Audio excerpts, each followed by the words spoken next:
Good afternoon. I'd like to call the Rules and City Government Committee meeting to order. Please note for the record, Alderman Arnett and Alderman Schandelmeyer are present. I'll move or approve or seek approval of the agenda as written. So moved. Second. All in favor, please say aye. Aye. Aye. Approval of the minutes from the March 7th meeting. So moved. Second. All in favor? Aye. Aye. Okay, going on to legislation, 03324, appeals process for property development in Annapolis. My legislation, the mayors and Alderman Schandelmeyer and Alderman Gay. I think this speaks for itself in that we are trying to avoid delaying projects when it's unnecessary. And in a day of litigation and means of holding up process or progress, we're trying to stop arbitrary decisions, I'll say. So thus this legislation. Any discussion? Do we have, is Eric here for this? No. I don't think so. Alderman Schandelmeyer. Thank you, Madam Chair. I'm very excited for this legislation. Projects are notoriously difficult in this city, and this isn't just an Annapolis problem, this is a national problem, but there is a very easy way to hold up projects that are desperately needed, whether it's housing, whether it's infrastructure, by just threatening lawsuits, putting in lawsuits, even if they have no basis. And this still allows someone to put a suit forward. If that suit has basis, it can still cause a project to be stopped. But this does take the teeth out of nuisance suits that just add time, cost, and can kill good projects through pointless litigation. Thank you. Alderman Schandelmeyer or Alderman Arnett? Yes. I have more mixed feelings about this. I'm certainly not a fan of nuisance suits and have one of those that has been ongoing in my ward forever, it seems. But I do want to respond to, I want to ask a couple of questions in general of the Office of Law, but then respond to both recommendations from the Planning Commission and the Board of Appeals. So the first thing is, I want to know if a stay is different than a stop work order. So for example, if our permits and inspection people come out and they find something that's unsafe or not according to code, and they issue a stop work order in order to give the builder, the applicant, time to bring things into code. Stop. Sorry, I didn't mean to cut you off. A stop work order. Could you is identify different. yourself, please? Sure, Jessica Carase with the Office of Law. A stop work order is different than a stay. A stop work order would be issued typically by the Department of Planning and Zoning. A stay is not actually like a concrete piece of paper that was issued. It was written in the code that it just, all work would stop automatically without anyone proactively doing anything, like issuing something. So there was not a piece of paper that would accompany that automatic stay. Thank you. That's what I thought, but I wanted to make sure that I understood it correctly. So, Madam Chair, if I could go through some Please. comments I made page by page. On page 2, under the Building Board of Appeals, D, appeals of board decisions.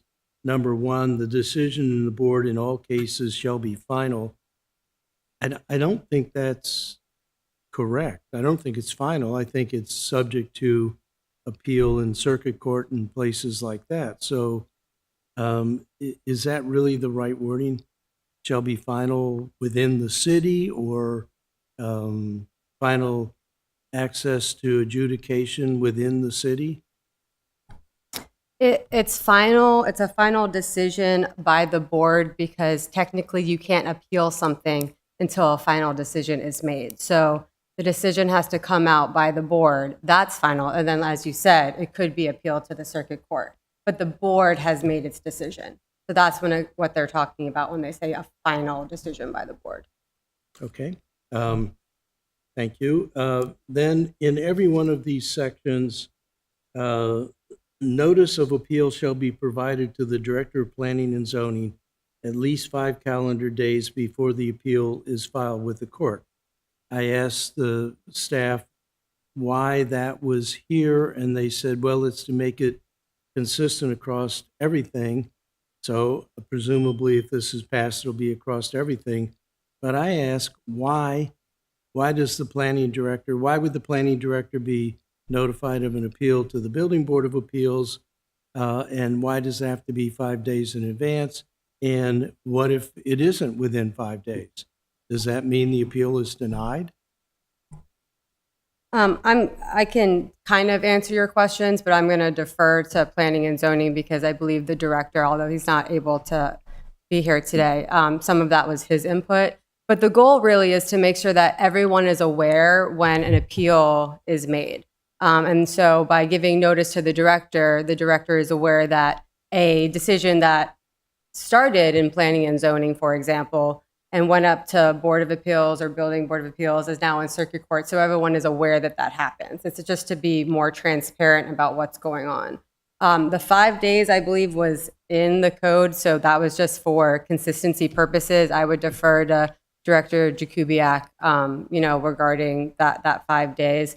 And I think it's really meant more to be a procedural safeguard to make sure that notice is provided. It doesn't waive their ability to go to circuit court and appeal. Okay, so it would be nice if you do that, but your appeal can still be filed? We wouldn't have the Office of Law would not have a basis, a viable basis to get something dismissed because there was not notice within the 5 days. I think that would be a failing argument. I think it's more in hopes that there's a standard procedure that's followed and then everybody is on the same page about where the appeal is and when it comes in. Okay, well, I find it objectionable in my Yankee heritage, but not a fatal flaw. Just it means the planning director will be aware. Everybody else only finds out when the appeal is filed. So the planning director is special in this regard. Well, may I ask a question? Isn't the planning director responsible for the staffing of the Board of Appeals? Who staffs that body? Is it the law department? Is it the planning staff? The Board of Appeals, I think they get nominated and then they have to go in front of the council to be confirmed. There is a planning staff. But there is a staff person that's Jackie assigned. Wells was it. I don't know who is now. Oh, you mean like a liaison to the boards? Yes. Yeah, there is there is someone that is a planning and zoning department employee that is essentially the liaison or secretary for those boards. Right, which would make it important that the director know so that his staff would be aware. Exactly. Okay, thank you. So on page 4, subsection 2 of, I guess, A. B, review procedures? No, above that, the 2 above that. It says the Oh. director shall, at the sole expense of the expense of the appellant's property, promptly send to the Board of Appeals all current documents to make up the record. I think there's 2 things that I feel here. One is there seems to be throughout this a bias towards the appellant. They're the bad guys. But 2, in other places we've had, for example, the filing fee, which was raised to $450. If the appeal is won, the filing fee is returned to the appellant. Means the appellant was right to appeal and was found to be so. So I wonder, do we have any information on what those filing those expenses are and how onerous it would be, not to a big corporate project like the Eastport Shopping Center, but to a homeowner filing about something. So anyway, those are musings on my part. Now we get on this same page to the issues that were raised by the Board of Appeals, and they have suggested language to us in their response, but they've taken issue on the middle of the page with not later than 45 days, and on the next page, a decision within 40 days.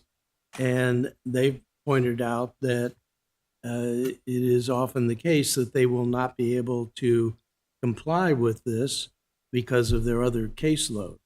And so they've suggested, and I will offer as an amendment, some mitigating language to this. But I think our Board of Appeals, and I go to virtually every one of their meetings, I don't sense that they're dallying or drawing it out. I think the thrust of this legislation is it's people on the outside that are trying to draw out the time for appeal, not the people on the inside. But in any event, the Board of Appeals says the board asks that the council consider amending this provision so that the 45 deadline runs from the date the director designates the record. So remember, all of these appeals are on the record now, not de novo, thanks to me. I think I regret that, but so that having the clock start from the day the record is rendered. In a recent case, it took forever just to come to an agreement on what the record was, and then get the record delivered, and then it turned out that parts of the record were destroyed, and so on and so forth. So they're saying, give us 45 days from the delivery of the record to the Board of Appeals. And then they're saying, with regard to the 40 days, the board asks the council consider proposing subsection 2103.30.020B1A to read, a hearing shall be conducted expeditiously to apply criteria of this code and evidence represented on the hearing and decide the appeals. That's in lieu of the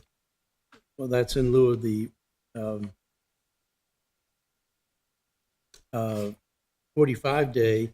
And then for the 40 days, what are they offering? Well, before you go on, may I Sure. ask a question? So Sure. you're just going to leave it open and say expeditiously without any parameters?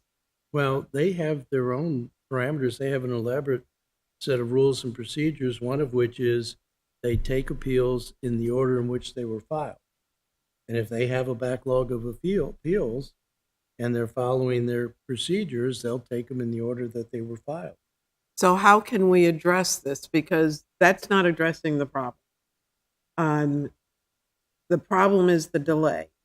And so by opening it up, and I assume this was going to be an amendment you have, Yes. how is that defined?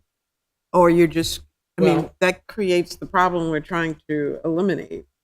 Well, first of all, I really don't think the Board of Appeals has been in any case the delay. It has been the appellants who appeal and then reappeal and reappeal.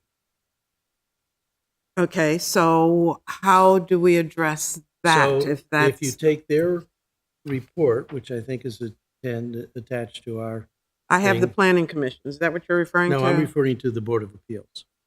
I'll get to the Planning Commission in a minute.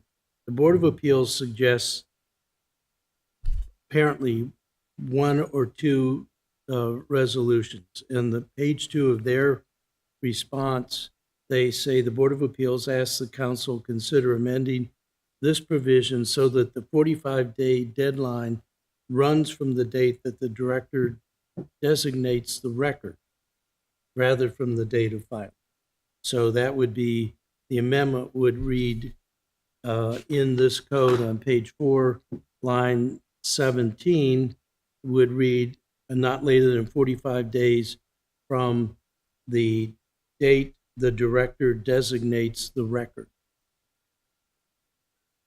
So it still keeps a 45-day deadline, but it extends it out to when the Board of Appeals actually can start taking up the appeal. They can't take up the appeal until the record is established. So in its order, in other words, the record will be established when it gets to its place in the time or in the Right. schedule. Until it comes from the planning director to the Board of Appeal. I'm looking to the city attorney, assistant city attorney. Is that a viable addition or amendment to this? Or is that pushing the timeline further out? I think I would add one caveat, which would be just kind of as background, there was an appeal where there was a lot of back and forth regarding the record.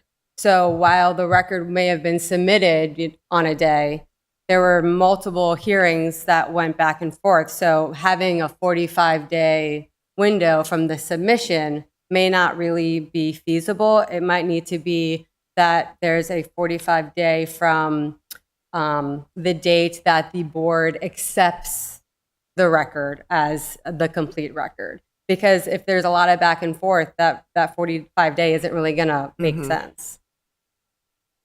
Yeah, that actually gets to, and I'm thinking of that particular case, what if they don't get to it within 45 days? I mean, this is a goal. Does it mean 45 days, case dismissed? I don't think so. It's just this is a goal to do it. And what they're saying is, give us 45 days from the time that we can start working on it, not from the time the appeal was filed.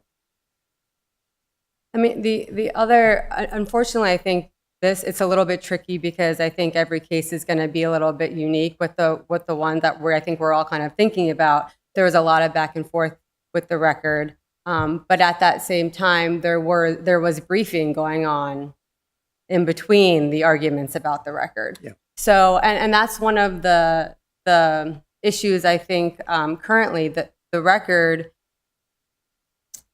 If the record is going to be accepted as just what the director is providing, then that makes sense to have 45 days from that date. But if there's going to be a lot of back and forth, that's going to cause an issue. So it's kind of tricky to say that one way of working it, it's always going to work across the board because there are going to be cases that there might be some more contention back and forth with the record. So is there a language that you would propose to allow for various circumstances? I think maybe it would have to be something more to the extent of, 45 days from when the director provides the record, and then have something, something that says if there is ongoing deliberations regarding the accuracy or contents of the record, then there will be, reasonable additional time can be provided to the board to make the final decision. Something as a catch-all that in case there is a lot of back and forth with the record, that 45 date is not starting, because that's kind of doesn't really make sense if you're still arguing back and forth about the record. And that is the second recommendation from the Board of Appeals. After you've gotten the hearing going, you've got the record settled, the hearing shall be conducted expeditiously to apply the criteria of the code to the evidence presented at the hearing and decide the appeal. I think that's all we can really ask of them. First of all, the board doesn't necessarily control this. It's also controlled by the appellant, by the attorney for the city, the attorney for the applicant, all of whom do need to get due process to be heard. And in my observation of the appeals board, the chair of the board is not patient. He does not want people dallying, getting into extremities. There are extraordinary, things that are external to the case. But I don't know that there's any, and again, the question is, on day 46, what happens? Alderman, you're talking two different proposals, or I'm talking about one added on to the other. Well, so two different amendments from the Board of Appeals. Right. I think Ms. Jessica has given us a proposal or a recommendation to address the first one. But I'm going to call on Alderman Chandemeyer because he obviously. Thank you, Madam Chair. In regards to do expeditiously versus 45 days, expeditiously is such a vague term.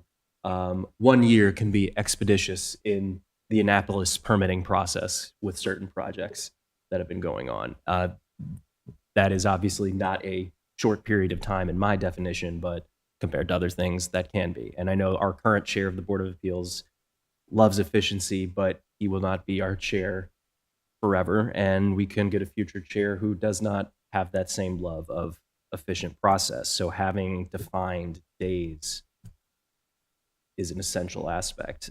So I am loath to give up a specific deadline.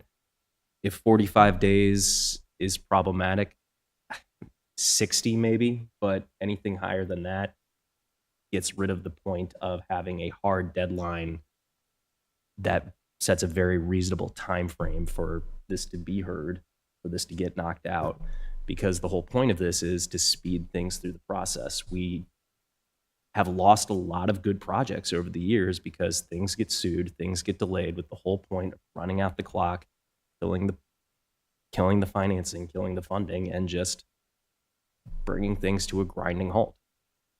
So, Attorney Jessica, and I can never remember your last name, so I do apologize, has proposed that we add something to the effect, and we don't have an amendment in front of us to look at. We're all. Well, I'm taking it right out of what's asked. So, what is your amendment going to Well, say so that we can know how all to?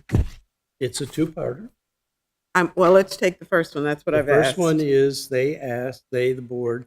Well, that's not that amendment. So, what's the amendment say? The amendment is on line 17, not later than 40 days, 45 days. 45 days from the date the director designates the record. So that is your amendment. So That's amendment 1.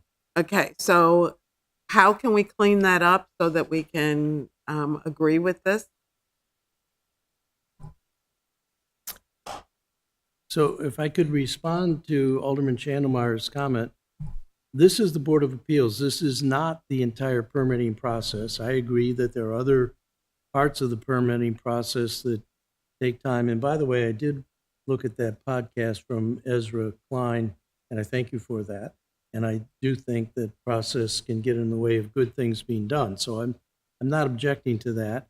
And I'm not objecting to the fact that process throughout the whole continuum can take a long time, and we have to debate the merits of that. But this is specific to the Board of Appeals. It's on page 4 Right. of We the got, resolution. And it is specific to their operations. And they're saying we can't even begin, we certainly can't begin at the date the appeal is filed. We can't even begin until the record, because their hearings are on the record, and they can't begin until they have the record. And I would say the established record, but the record. That's what they asked for. I'm taking what they asked for as relief from us to the legislation. and so the amendment would extend the 45-day from the date of the record. Correct. And Ms. Jessica is saying that that date could fluctuate because there's further negotiations going on. So how can we address that and keep the intent of the Board of Appeals? Well, I don't think it's going to be really foreseeable to know how much back and forth there's going to be every time with the record. So I think the Board of Appeals might have to take it upon itself to put some sort of limit on the back and forth and how long that's going to go with the record. I think I'm not sure we should put something in here that says, if they can't establish a record within 30 days of the submission, then it's whatever they have provided is a record and go forward. Because what if there's things that are missing? So I think procedurally, the Board of Appeals would probably need to do something with their rules of procedure to to be able to put a limit on that time frame of how and when to establish the record, and for it not to continue on for months and months and months. May I? Yeah, I'll do. I will offer something contrary to that, because in Title II, the city council has requested all departments to promulgate their rules and regulations. Very few of them have been promulgated. They're supposed to be accessible through the city's website. We do have, as you're suggesting, Madam Chair, the power to override any board or commission's rules and procedures. Those are underneath the code, and they're intended for the departments and the other quasi-adjudicated bodies to carry out and have a known process carry out their mission. So we do have the power as the council to override their rules and procedures, and this would in fact do that. On the other hand, they are a volunteer body that puts in a considerable amount of time. I think acts as rigorously as you could ask a body to do, and Alderman Chandler is correct. We can only be lucky to keep the current chairman of the board in place, and I'm afraid we're going to be losing him fairly soon. But nevertheless, this is code which does give direction to the boards, commissions, and departments. So we can do what the majority wisdom of the city council is, overriding their rules and procedures. Well, We can't change reality, however. well, your motion is to amend, as they've requested, to change the 45 deadline to the date of record. That's That's your Yes, proposed 45 amendment. days runs from the date that the director designates Correct. the record. Alderman Chandler? Thank you, Madam Chair. Question for the law office. So the date of the record, that could be anywhere from that, within that 45-day time frame to how long? Is there any real general time frame of this, or is it just so varied that it could be 1 month to 1 year? So typically, the way that the record is handled, that I've seen so far, is that is one of the first things that gets done, is the record by the director is gathered. So that happens relatively quickly after an appeal comes in, but there's no current deadline that they follow. It's more just practically speaking, when an appeal comes in, the gathering of the record is the next step, because it's known that the record needs to be established to be able to keep going forward with the appeal. Perhaps Mr. Lashinsky could answer that question. Is there a usual time frame on that, or with planning and zoning?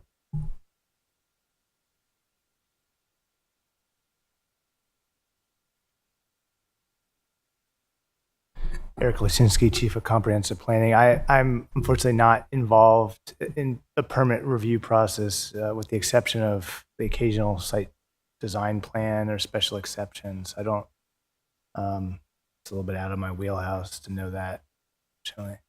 Thank you. So, since there's no set time frame of that, my worry is that can just go on too long, and I don't have an idea of when that general set is. I would be comfortable expanding out the day of the appeal filing, as I stated earlier, but since I don't have an average time frame of when the record is set, I am just not comfortable putting that forward. Let me ask you, do you understand what the record is? Don't be insulting. Does No, he understand? seriously. That's Well, no, I mean, what the record is by code, all the things that the director considered to come to the conclusion that is being appealed. So those are documents. Those are submissions, applications, reviews, etc. They're hard copy. I don't think the director would have any incentive to not be expeditious. It's pull together the pieces of paper that were involved in coming to this decision and turn them over to the appeals board. So it's not one of those things where it can dally back and forth. It's pieces of paper. Well, but let me be clear, the planning director was involved in the creation of this legislation. Yes. When we were having our initial discussion, he was involved in that. So it's not like we're talking about something we're out of school. Mr. Lashinsky's not been intimately involved, but our planning director was. So just for clarity. So there's a motion to amend it to, as highlighted on whatever page this is in the Board of Appeals report. Yeah, second page. On the Towards the second top. page, I've got it highlighted, but there's no second on them. Or is there a request for an amendment to change it to 60 days, is what I thought I heard. I will second it because everything should get most things should get a vote. It's very insulting to not even get that. So I shall second his motion. Okay. Is there a need for further discussion? Nope. Well, I'm going to oppose it, the amendment, because I do know of some specific cases where things have dragged out, not for weeks or months, but years. And so this very much frightens me. And especially knowing that the planning director has weighed in and is comfortable with what's in the language. So I'll call for the question. All in favor of the amendment, please say aye. Aye. Opposed? Nay. Nay. Okay, going on to the second request from the Board of Appeals. Yeah, they were the 40. I'm a little confused by their missive, but they say the compliance with the 45. They want to change this 40 days as to be the deadline from the date of the last hearing. In other words, give them time to do their deliberations. This says reach a conclusion within 40 date. Are you on page 2? I'm on their missive. I'm on their last page. This The page. hearing shall be conducted expeditiously. Is that what you're referring to apply the criteria of this code? But it refers to line 3 on page 5 of the legislation itself under a, small a.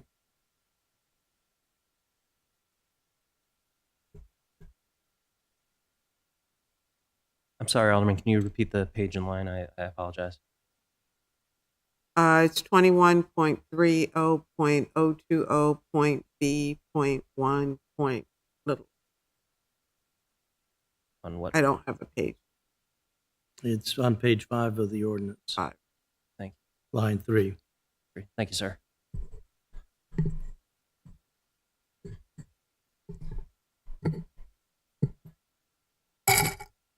And can you repeat your stated So amendment, their sir? their request is to change the wording. Well, actually, yeah, they're from the last year. So on line 4, it would be of the last hearing.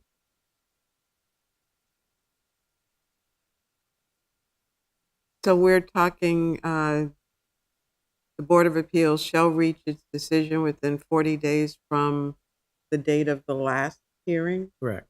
That's what they're saying here on their request to us. So many of these things have multiple hearings. And they're just saying, start the clock when we've closed the hearing and are entering deliberations. Quite often, they will deliberate at the time of the end of the hearing. Sometimes they will postpone it for a decision to be written by somebody assigned on the Board of Appeals, and they will take it up at their next meeting. So in many, I don't know of any case where they've actually taken 40 days after the end of the hearing. And again, this is the Board of Appeals. This isn't circuit court. I think there's a big difference between the amount of time that gets dragged out in circuit court versus what's happening here Alderman, I'm not seeing the new language, however. What I've seen is that original 4 from page 4 has just been broken into 3 different pieces. Little a, little b, and little c, and they are new. So Right. what's the change? The change is in little a, which would be starts on line 3, and on line 4, they seem to be simply asking to inject of the last hearing. The last is the new word, Okay, from the date of the last hearing. okay. Alderman Shanamar? I think that sounds pretty reasonable.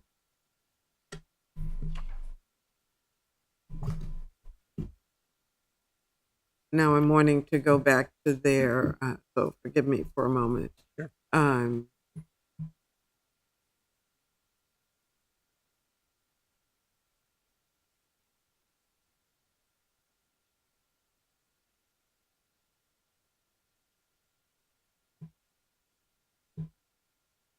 So what I'm looking at, and I guess what's causing my confusion is their report. I thought we were looking at the report initially, but then we went back to the document. Their second amendment, proposed amendment, a hearing shall be conducted expeditiously to apply the criteria of this code to the evidence presented at the hearing and decide the appeal. But that's not what I heard you say. I decided not to offer that because the first one I offered was Okay. turned down. So now I'm moving on to this 40, that was with regard to the 45 days. So I'm Right. just moving on to their last point, which is the 40-day time period to make their decision. And in the most recent case, there was more than one hearing, and all they're saying is, we can't reach our decision until we've gotten through the hearings. But once we're through the hearings, we're happy to comply with the 40-day. So all they asked was inject that one word last. Okay. And I see the language that they're requesting, even though it's not highlighted as an amendment. But so it'll read that we're adding the last hearing in. That would be you can call these the Arnett amendments or the Rules Committee amendments. I'd prefer that we call them the Rules Committee amendments, but it's simply suggestions from the commission, the board itself. I'm comfortable with this being a rules. I'm just trying to make sure it's in the right place. We're on page 5, Right. line 4, Correct. and we're simply adding we're adding the word last here Mhm. is the language. Ms. Jessica? I think the intent probably was it was supposed to be the last hearing, and that word just wasn't in there. I don't think that changes the substance of what the goal is. Okay, thank you. So is there a motion? We don't have a motion, I don't think. I'll move it. I'll second it. Okay, further discussion? Hearing none, all in favor, please say aye. Aye. Aye. Okay, All right. The Planning Commission also made recommendations, but in my analysis, the Planning Commission, so I'm looking, we have a 2-page document from them. On the second page, I like the discussion they talked about because stay would prevent demolitions as well as cutting down forestry, but the only thing they said is challenges to the Forest Conservation Act shall automatically be stayed. That's not in this Document. ordinance. So I just want to we ask these boards and commissions to give us information. I want to recognize that they have made this, but I don't think it's relevant to this piece of legislation. So I wouldn't be offering any amendments in that regard.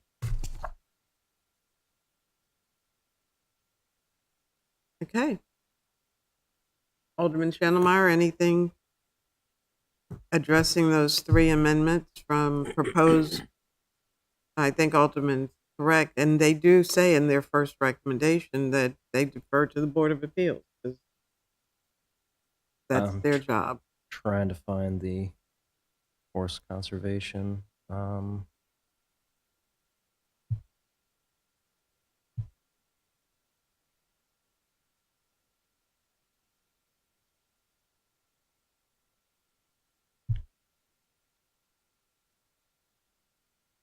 So we do have one amendment, one Rules Committee amendment.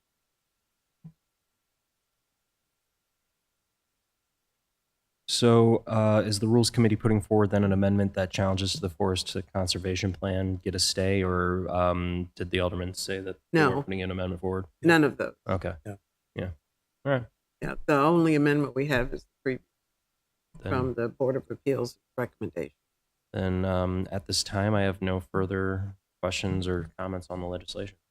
So I'll entertain a motion to, as amended. So moved. I didn't say which. I was leaving it So- to you guys So the Rules Committee is recommending favorably with one amendment. with an amendment. Correct. So I it's been second that motion. moved and seconded. Further discussion? I Here. will be voting against the motion. I'll be voting against the legislation. I think it's barking up the wrong tree. I don't think our internal bodies are the bodies that are adding a great deal of time, our quasi-judicial bodies. I think that the time is taken up by the planning processes themselves and the code itself, but really is taken up in the circuit court, and we have no control over the circuit.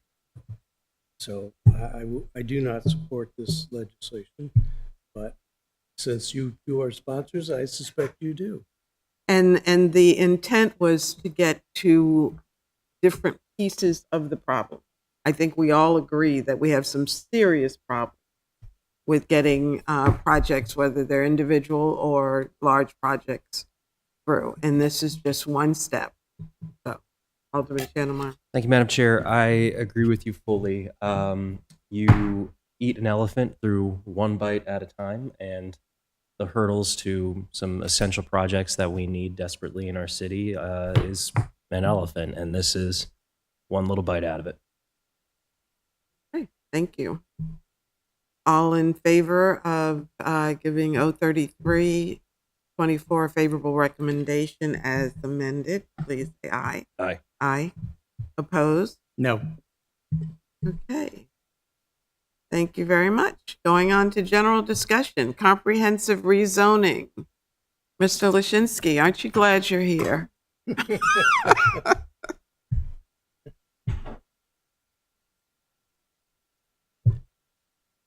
Thank you for getting this on the agenda. I know we were trying to be at your meeting last month, and you have a very full agenda these days. I know you have another item, so I'll try to get through this, but want to give you up to date on our comprehensive rezoning work that we've been advancing already through Planning Commission and through the community. Just focusing on the Tyler Avenue Complete Community Project with this presentation. Thing I always mention to folks who are trying to understand why we're doing comprehensive rezoning now, it's really triggered by the adoption of the comprehensive plan, which you all unanimously approved this past summer. And that has a whole range of goals that we want to implement through our zoning, which is the most effective tool for guiding our development practices in the city. So these bullet points are just some of the goals in that plan that we can impact through zoning. This is essentially what comprehensive rezoning is all about. You know, it's making those goals of the comprehensive plan align with our zoning map and zoning code. Not an easy task when you have a zoning map that looks like this. It's very complex zoning map for any city, let alone one that's only 8 square miles, 31 different zoning districts that we've added over time to a point where, Excuse me, Mr. Lashinsky, is that the same presentation we have attached to our agendas? I hope so. Neither was the previous. Neither was the So previous one. I'm not sure. I sent the presentation to the TV studio today, but maybe the one you have is from the last time that there have been some I think there were changes, so maybe that's what happened. Okay, so we Sorry. should pay attention to this. Yeah, not what's on these should be the same, but yes. Okay. it, but not what's on our iPad. I guess not, Okay, but unfortunately. as long as we know which Okay. way to look, we're Okay. good. All right.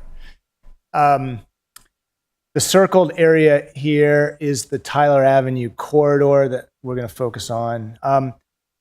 But this Tyler Avenue project fits into a 4-phase rezoning approach that we outlined recently. It's a 3-year process. I know that might seem long to some folks, but change is hard in Annapolis, let alone zoning. The election coming up hinders our ability somewhat to advance this right now. The Tyler Avenue Complete Community Project was one initiative that we felt we could knock out in a way that would lead to legislation by mid-June, which is the cutoff, as you know. But following the election, we're going to continue doing our analysis work, but we have to do a little bit of a pause after the election to get the new council and mayor on board. So with each phase, we have analysis that's done by staff. We have a whole community input process that is very robust. And then we formulate recommendations that will lead into legislation, ideally, that's adopted. One of these phase projects is this Tyler Avenue Complete Community. This was an Alderman Gay initiative, something that was already on our minds coming out of the comprehensive plan, primarily because the Tyler Avenue corridor has been a nagging challenge for residents there because of how unsafe it is traffic-wise. At the same time, you have a very unusual property configuration. The lots along the corridor are extremely deep and underdeveloped, I would say. It's nothing else like it in the city. So we wanted to, basically do a zoning initiative that would be tailored to this area. We considered an overlay district as kind of the best strategy. You could see here, the district also is very close to Truxton Park. It's close to Tyler Heights Elementary School, Annapolis Middle School. You have some retail on Forest Drive. You have the Eastport Shopping Center here. So it's very well located to a lot of destinations. It's primarily Ward 6, but there are pieces of Ward 8 and Ward 7 as well. The purple is Ward 6. And what do we mean by an overlay district? Well, this is something we already have in our zoning map. We have 2 in Eastport. The whole idea behind overlay districts is to apply additional standards to an area to achieve certain goals. In Eastport, the goals are primarily protecting historic character and patterns of development.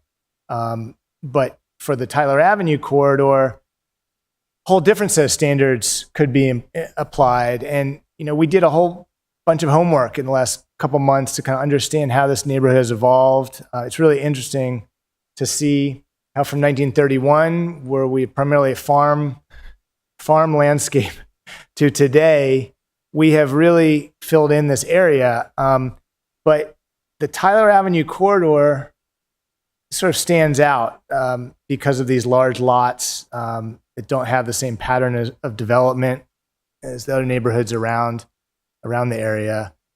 We looked at these key developments that shape the area, everything from the railroad that once came through here to Bay Ridge, the subdivision of land, the development of Robinwood, development of Tyler Heights Elementary. It's an interesting history.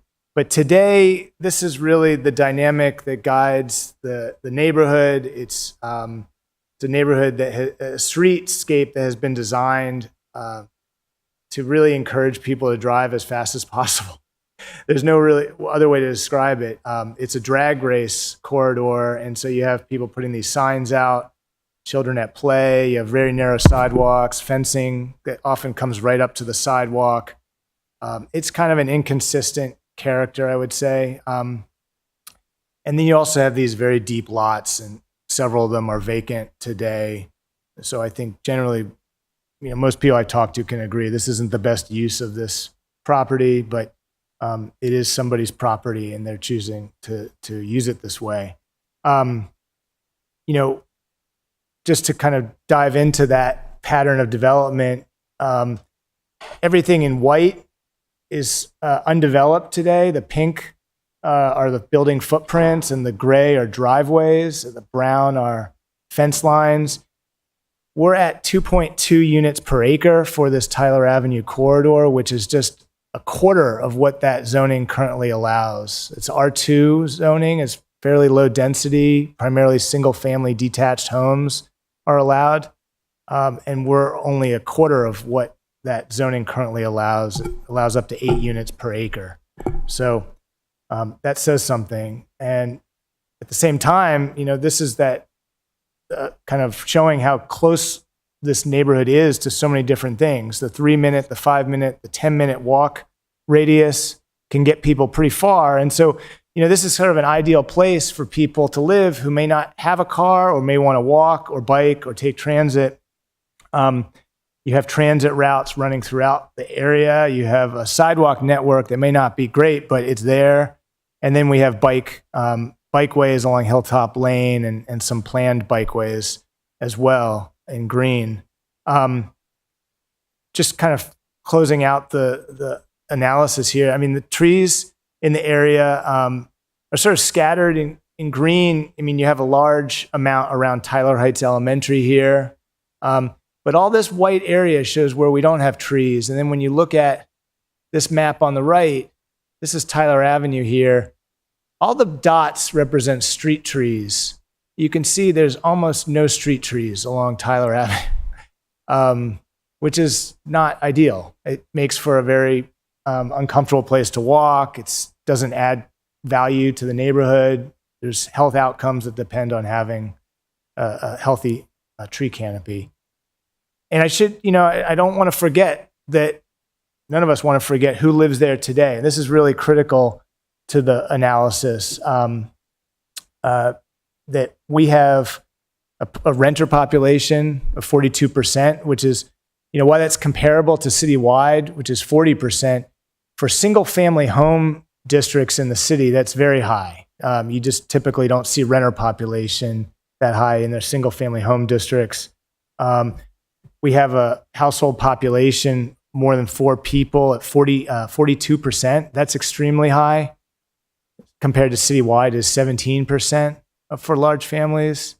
Vacant properties, 16% compared to 9% citywide. And then the median income is $90,000, higher than I expected, but the citywide is about 104. And then the pie chart is very, just basically shows how diverse this neighborhood is racially. We came up with some goals to guide this overlay district. Basically, it comes down to creating a safer streetscape environment, providing diversity of housing options, creating a more connected community with improved public spaces, revitalizing commercial spaces within walking distance, which primarily reflects the areas along Forest Drive where the Annapolis Seafood Market site is located and some other businesses there, and then expand the tree canopy, particularly along the streetscape. Just briefly, 2 of these just highlight the streetscape safety. We have precedents from all over the country in places that are trying to apply what are called complete streets designed for all types of users, not just people driving through. So there's a lot of good reference for that. And then from housing, you've probably seen this diagram before in many of my other presentations. We did a lot with this in the comprehensive plan. And it basically speaks to the range of housing that is not permitted in the city today, that's not allowed within our zoning, this missing middle range of housing types, which are all fairly low density housing. They're smaller than the kind of higher density stuff you might see at the town center. They all fit within the city's character today. but most of this is not allowed in the zoning. We've done a tremendous amount of public outreach to get people involved in this. We have a great website. Folks can just Google Tyler Avenue Complete Community. They'll take them to this website. They can take the survey. It takes about 5 minutes. We're starting to get those coming in. I think we have 40 to 50 responses so far. We did flyering throughout the neighborhood in English and Spanish, and actually are sending a mailer out to all property owners within our boundary area. Some of whom may not live in the area, so we want to get them engaged. And this is some of what we've been hearing in the survey so far. To this question about if you could improve one thing about the neighborhood around Tyler Avenue, what would you make? What change would you make? And a lot of it is street related. That's kind of the big point of emphasis for folks. They want to see some change there before anything else. I don't blame them. I want to just point out, this is really important for us. We have a question on the survey that says, have you ever participated in a planning project like this? And the majority so far are saying no.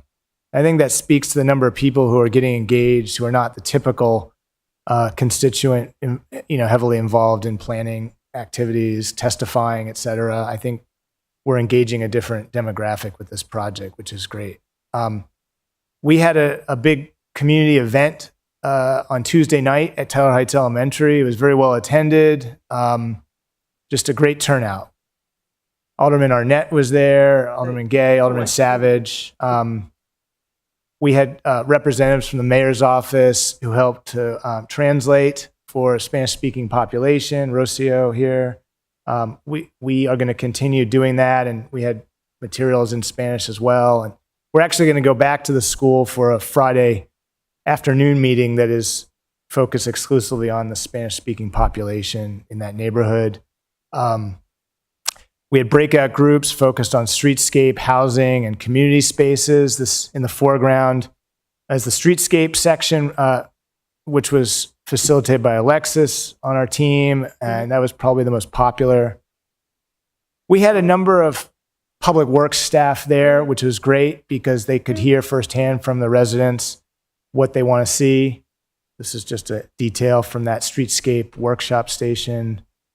In the community spaces station, a lot of focus was on the kind of open spaces and community amenities folks want to see. This gentleman has essentially a community farm on his property that he's growing all the food he needs to eat there. So he just frankly doesn't want a building shadowing his garden. That was his big request. Alderman Gay is involved at the housing station. And we had this activity here. Candidly, it was probably a little bit too much for this meeting. I think we're going to use this in other events, but we're sort of asking people to configure a typical block in this neighborhood with different housing types and open space and parking, and get them to understand the trade-offs that come with that. We gave them this sheet on the left that was showed these really deep properties and a range of housing options that they could use. There were some other kind of monopoly pieces related to green space and parking and driveways. And so they kind of had to figure out, if you're going to develop these lots, you need to provide access to the street or an alleyway. It was, I think, pretty instructive. And then we tried to give them a sense of, well, every housing type has different benefits and costs. A single family home could accommodate maybe 5 people. It's the most expensive unit, whereas a multiplex that might have 6 units could accommodate a lot more people, and it's going to be fairly affordable to folks. So in between, you have other options: townhouses, duplexes, triplexes. Even a small single family home is an option that we don't see enough of being built in the city today. Lastly, just our approach. We're sort of getting into the recommendations now. We're going to have a follow-up meeting with the community in about a month. We want to come to them and to you with some draft recommendations for zoning. So I'm just going to say, this is our approach. We want to start with community infrastructure. We've heard this loud and clear. from the community. There are certain things a city can do as capital projects to the street. We can do something like what you saw in Hilltop Lane to start calming traffic in the short term, try something, and then maybe a longer term change to the streetscape. But within our zoning standards, we could also bake in standards that require, with a redevelopment, a nicer street frontage should be provided. You shouldn't be allowed to put your fence immediately next to the sidewalk so that there's the tightest space possible. Things like that. The public realm, we can have more street trees and places to stop along the corridor. And then there are ways of connecting the neighborhood that we heard at the public meeting. Some streets that could go through, perhaps. Some of that could be a capital project or worked into the zoning with subdivision requirements. A lot of this was something we developed prior to the public meeting to kind of understand some of the opportunities for the public realm, street connections, intersection improvements. A lot of these were confirmed at the public meeting. I don't want to get too deep into this, but everything in orange are intersection opportunities where we could help to slow traffic down and create kind of a place, pedestrian crossing. Marta Lane has an opportunity to kind of extend and meet up with a small street called Stephanie Lane right here. There's a trail opportunity through here that used to be the train line. So we're trying to identify these things and have them in mind so we understand how the zoning can maybe help implement some of this. We want to talk about incremental growth. We gave this housing preference sheet to folks at the event, asked them to tell us what type of housing they want to see in their neighborhood. Noticeably, we did not include large apartment complexes in this mix. We really wanted to focus on smaller, granular, modest density, and so you see people were interested in single family detached homes, both kind of the more conventional and then the smaller. But then we had a lot of people interested in the sixplex or the duplex or the triplex. Some of these are in the neighborhood today.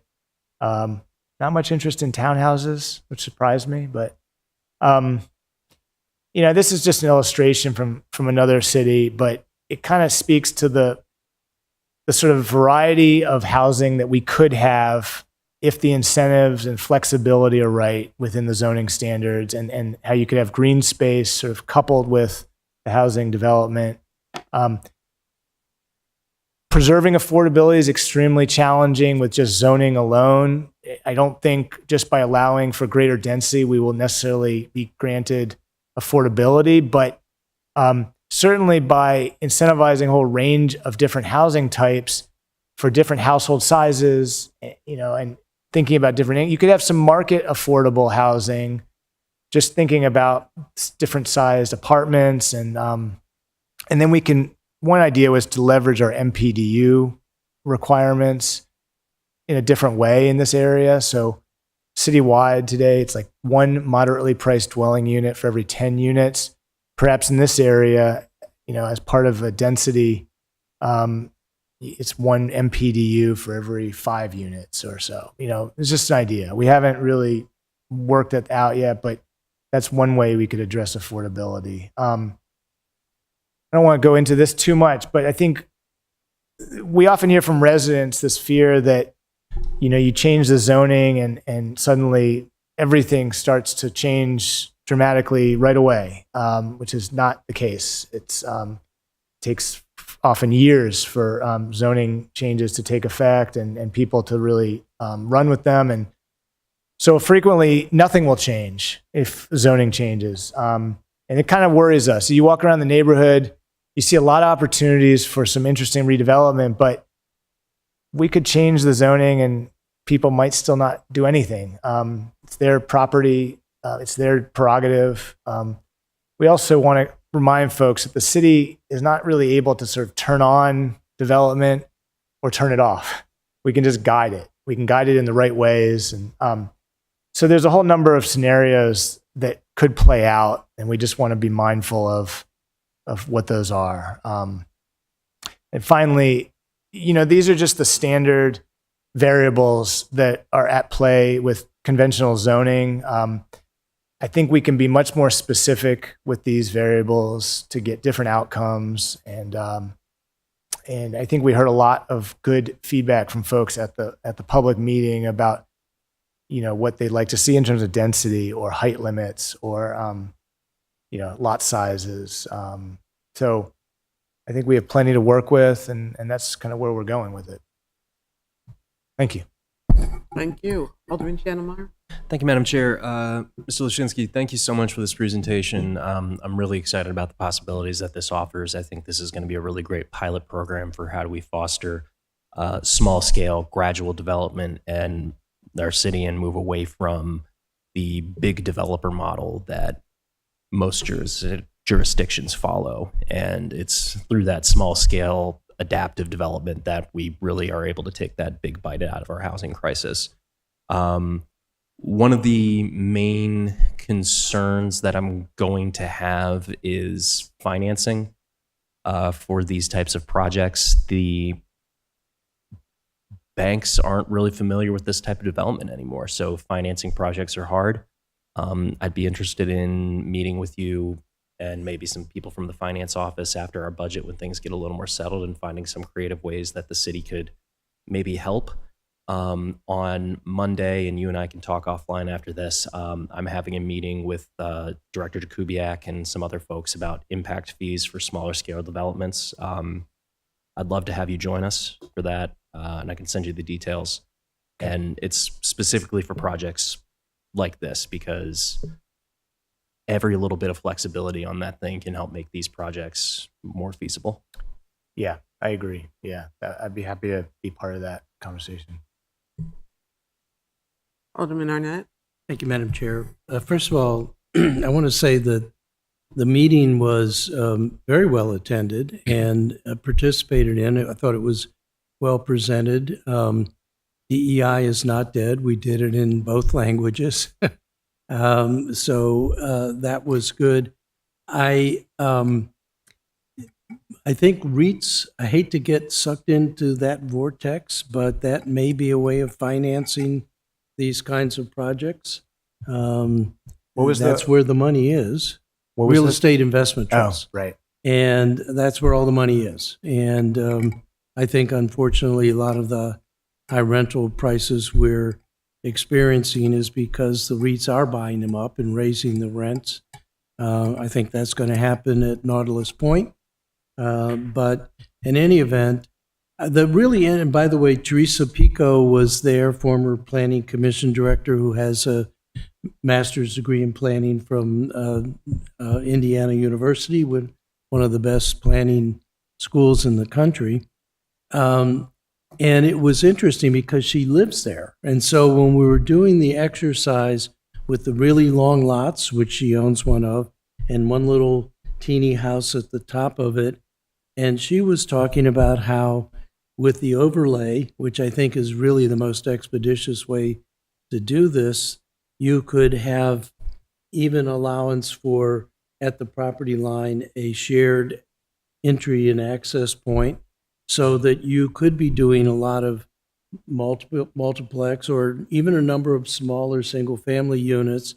By the way, I watched one lady put all of her red dots on one of those housing things. So your information there is skewed.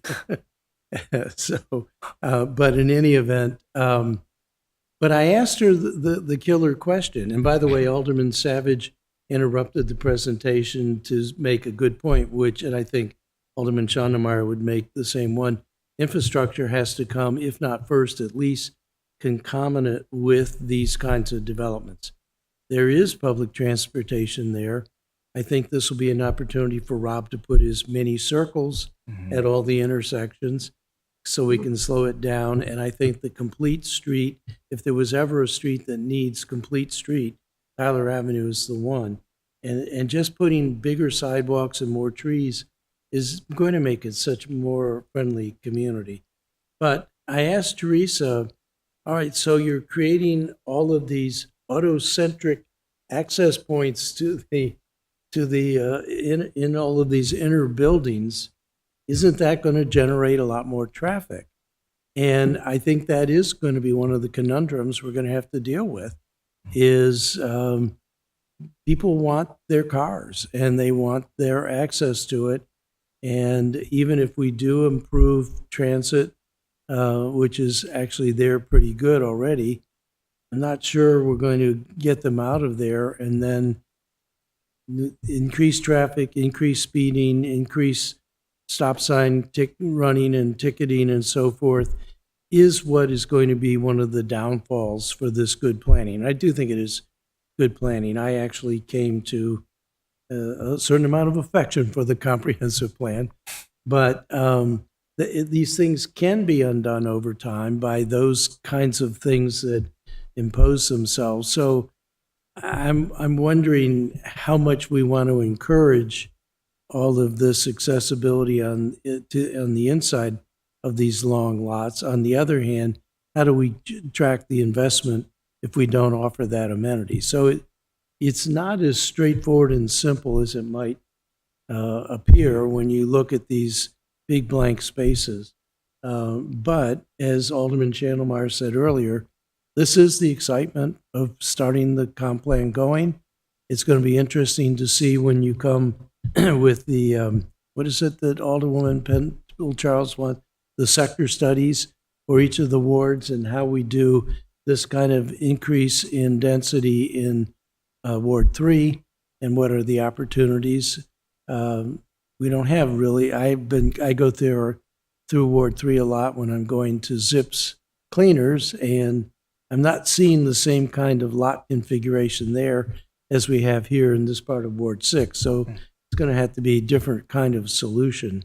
But I think we can actually, with this kind of creative redevelopment and enhancement, can actually exceed our affordable housing goals, which are pretty modest in the comp plan. 700 units over 20 years, not a huge leap. So anyway, I want to thank you, congratulate you for the meeting. I didn't get to stay long enough to see people putting the little styrofoam blocks on the long parcels, but Teresa and I went through an exercise enough to know what was going on. So a good start. Thank you. Thank you, Great to Alderman. hear. Thanks. Thank you, Mr. Lashinsky. Extremely informative for me. I was interested in that meeting, but I wasn't here for it. So you helped fill in the blank. I do have a few questions. Why so many vacancies on Tyler Ave? It's really impossible to know without, I think it's case by case, but one of the things that one of the theories I have is it's precisely because of how limiting the zoning is today. You know, and the nature of those lots being challenging to access. If you think about the zoning, the majority of this corridor is the R2 zoning. Single family detached houses are really the only type of housing allowed. You have to be on a 5,400 square foot lot, which is pretty big. It's like a suburban size lot. You know, so if you want to do multiple houses on one of these deep lots, you have to have a shared driveway that runs all the way to the back. And, you know, I think over time, some of this kind of a feedback loop where certain conditions don't get improved and they kind of get perpetuated. And so like the standard pattern in Annapolis today with development that I can tell is that people will buy a property and build like the largest house that they can on that property because that's pretty much what's permitted by right. Nobody's going to do that on Tyler Avenue with the conditions that are there today. It just doesn't make sense as an investment. And so nothing else is allowed, or they have to get into a subdivision type of situation, which is costly and time consuming. So it really is. I think the zoning limitations have created a situation where nothing is really going to change in that's my theory on it. But Well, we didn't make the proper changes when Hilltop Lane came in. Because I remember when there was no Hilltop Lane. Okay. And it was Tyler Avenue, and therefore the very wide street, because it was the major thoroughfare Mm-hmm. to get from Bay Ridge to Forest Drive. And while Hilltop came in and with, whatever amenities that came along with that, Tyler Avenue was just kind of left to languish. Interesting. And it's not a place that you think about going when you're house hunting, Right. And so that was on us to not try to see what we could do to help Tyler Avenue survive. Because now we have 42% rental properties on that street. How many of the actual owners were at the presentation there? There was quite a few. I think the majority, and that's pretty typical with our planning outreach. The homeowners are more invested and want to be there. But it was still a very diverse crowd, age-wise, racially. I was actually amazed at the variety of folks that we met who had been there for years. I mean, there's a former planning director for Anne Arundel County lives on that corridor. Larry Tom, I don't know if you know him, but he was at the meeting. We met a wide variety of people that have just basically lived with the corridor, seeing not much change. And I was expecting to get a lot of darts thrown at me, but they were very, it was a very productive, constructive meeting, I thought. So, well, it's their community. Yeah. And it has been for a long time. And I'm sure that they would appreciate the community being improved, enhanced, or, become more viable. What about the owners of the rental property? Yeah, so we're doing a mailer that's going to go, we're using SDAT data. We're sending a mailer to all the owners. I haven't scrutinized the list. We have about 300 some addresses that we're mailing to, and we're actually encouraging both residents, whether rental or owner occupiers, or the property owners, to reach out to us directly, planning staff, and have like a one-on-one, and just so we can get a sense of like what their hopes are, what they would like to see.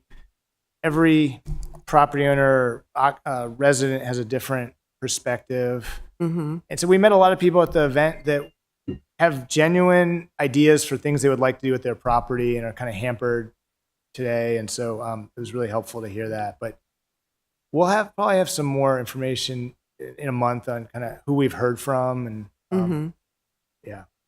Well, again, I learned a lot, and I'm impressed with your outreach efforts, and you're just describing even more. How many of the property owners utilize all of their property? Very few.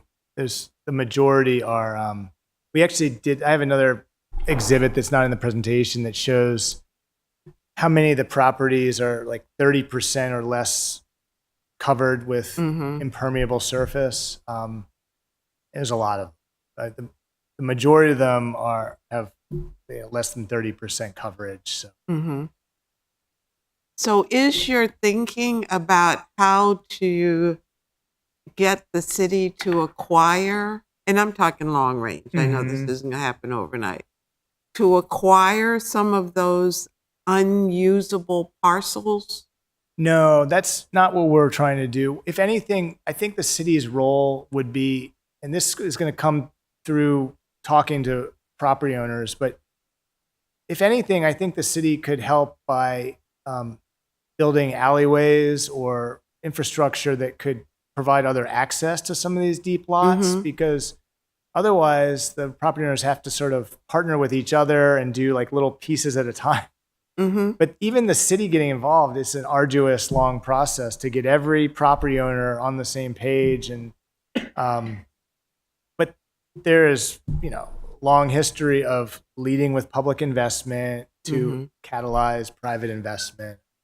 That's what Inner West Street was all about. So, well, you mentioned alleyways, and I had kind of drawn a little picture, because if we could put an alleyway at the end of those long lots, then it may give the owners an opportunity and being able to help them in other ways, because many of them are older family who probably can't afford to put a second unit on their property, but to come up with some means of helping them to do what we want them to do. Yeah, that's a good. I think what you just said about wanting to build for family members is a pretty Mhm. strong sentiment that we heard at that meeting. In fact, former planning commissioner Pico, that's she wants to retire on her property and build a place for her kids, and so that's definitely a scenario that we're seeing.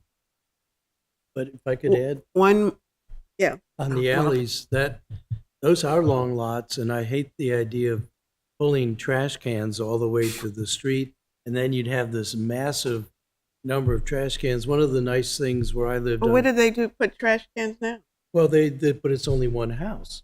So if you have 6 houses on that lot instead of one, that's 6 times the number of trash cans, and it's lugging them all the way out to the street. Or if there's an alley, But if there is an alley, then the Yeah. trash truck, like I had when I lived on Capitol Hill, the trash truck came through the alley. We didn't have Mhm. trash cans out on the front street. right? So, Alderman Chandler, then I'll go back to my. Sorry. That's okay. Thank you, Madam Chair. I tried to wait until you guys spoke, but that's okay. I'm one of the things that I'm really excited about some of the new potential development patterns that Mr. Lashinsky spoke about. Things like the sixplex or cottage courts, which I don't think was shown on there, but it's another type of small detached single family home that's done in clusters. Because they're so small, they tend to be more affordable than larger detached single family homes. I mean that in the cost less, not in the capital A, HUD defined affordable. But those types of homes are great for multi-generational living, where if someone wants to retire in place, but build a couple for some other members of their family, or someone wants to take over the old family property and still keep an eye on some of the others. So this type of project is going to be so awesome and flexible for things like that. I think we do have a few of those cottage communities in Ward 1, if I'm not mistaken. But they're in, you wouldn't notice or know that they're there. They're like in the middle of blocks. Oh, I know. Yeah, there are a few. So, And we have several in Ward 8. You just go back in, and then there's this round cul-de-sac with a whole bunch of houses. so there are some options. Not that we have to give you any, because I know you have tons of. So, my last comment is about trees. You know, we need to put in 3,000 trees, and Tyler Avenue would be a great place, and we have the money. If the information I'm getting from Economic Matters, not Economic, Environmental Matters is correct, we're funding a couple thousand trees a year. And what a great opportunity. Where is Tyler Avenue in the CIP as far as changing the road itself? Well, right now, it's not in the CIP, but I think, after this last meeting, there were 4 public works staff people at that meeting. I mean, I think they can do a demonstration project. I think there's a CIP item that's kind of traffic safety improvements. They could use that funding to do something short term on like what you see on Hilltop Lane, but a longer term, like a more involved project would have to be its own. No more of those yellow things like on Hilltop Lane. That is awful. I'm sorry. That is awful. Well, That's not the only solution. I know but- that's why I'm looking at it. I wanted more permanent things, but that's all I could get for There's now. actually, I want them to be red. places I want have them to be used gone. planters, large planters with trees in them. I mean, those can function as traffic calming measures too. So But bump outs of the sidewalks, and yes, we have a plan for Smithville Street if it ever comes to pass. I mean, to do that kind of thing. So I know there's some options, but we have the money for the trees. So it's not like we're having to look for money in the CIP to do this. Let's use the money that we have already allocated and put the two departments together. Or I guess it's all the same department. But anyway, please put that on your list of to-do things for this year's budget. I know that was the joke, but okay.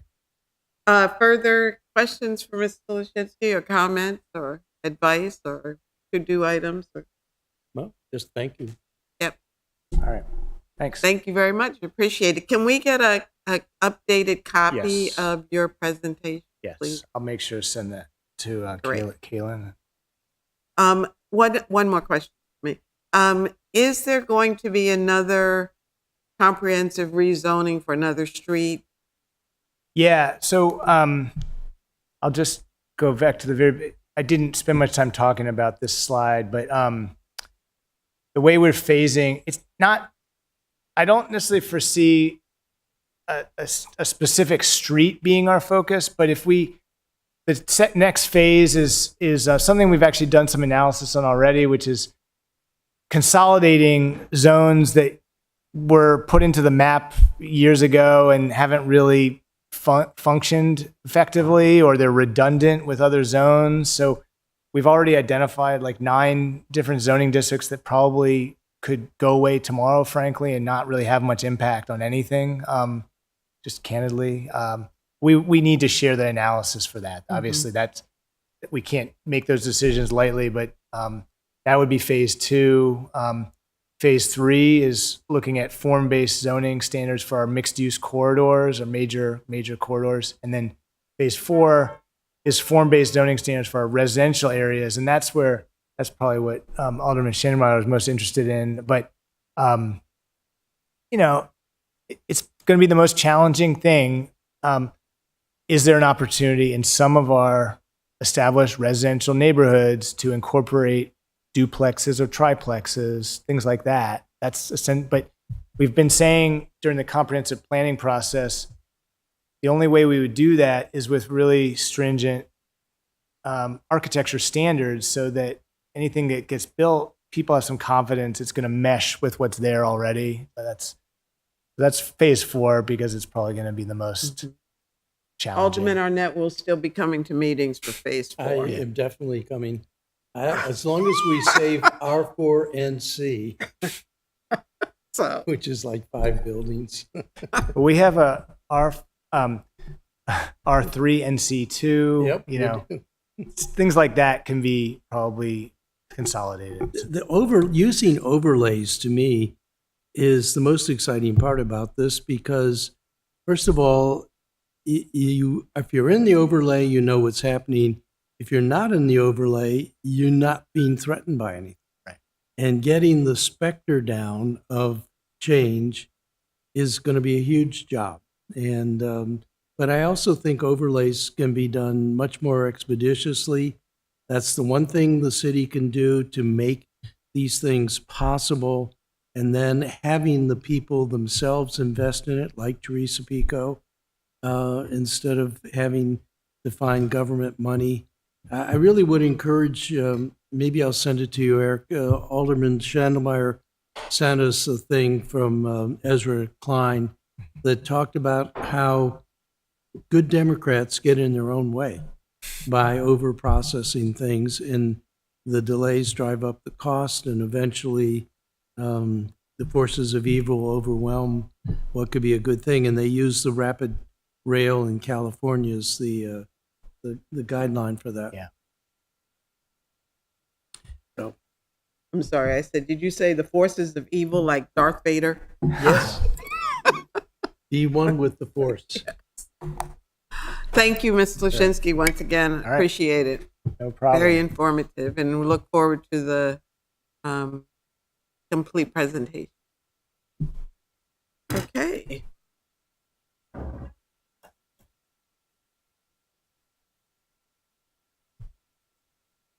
Okay, Annapolis Small Maritime Business.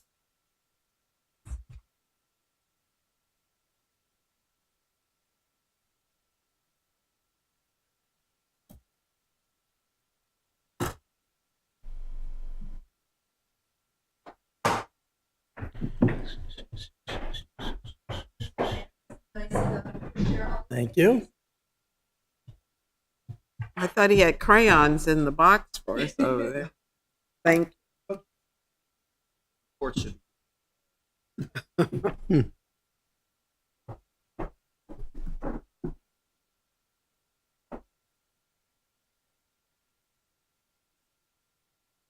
Could you please identify yourselves, name and address for the record?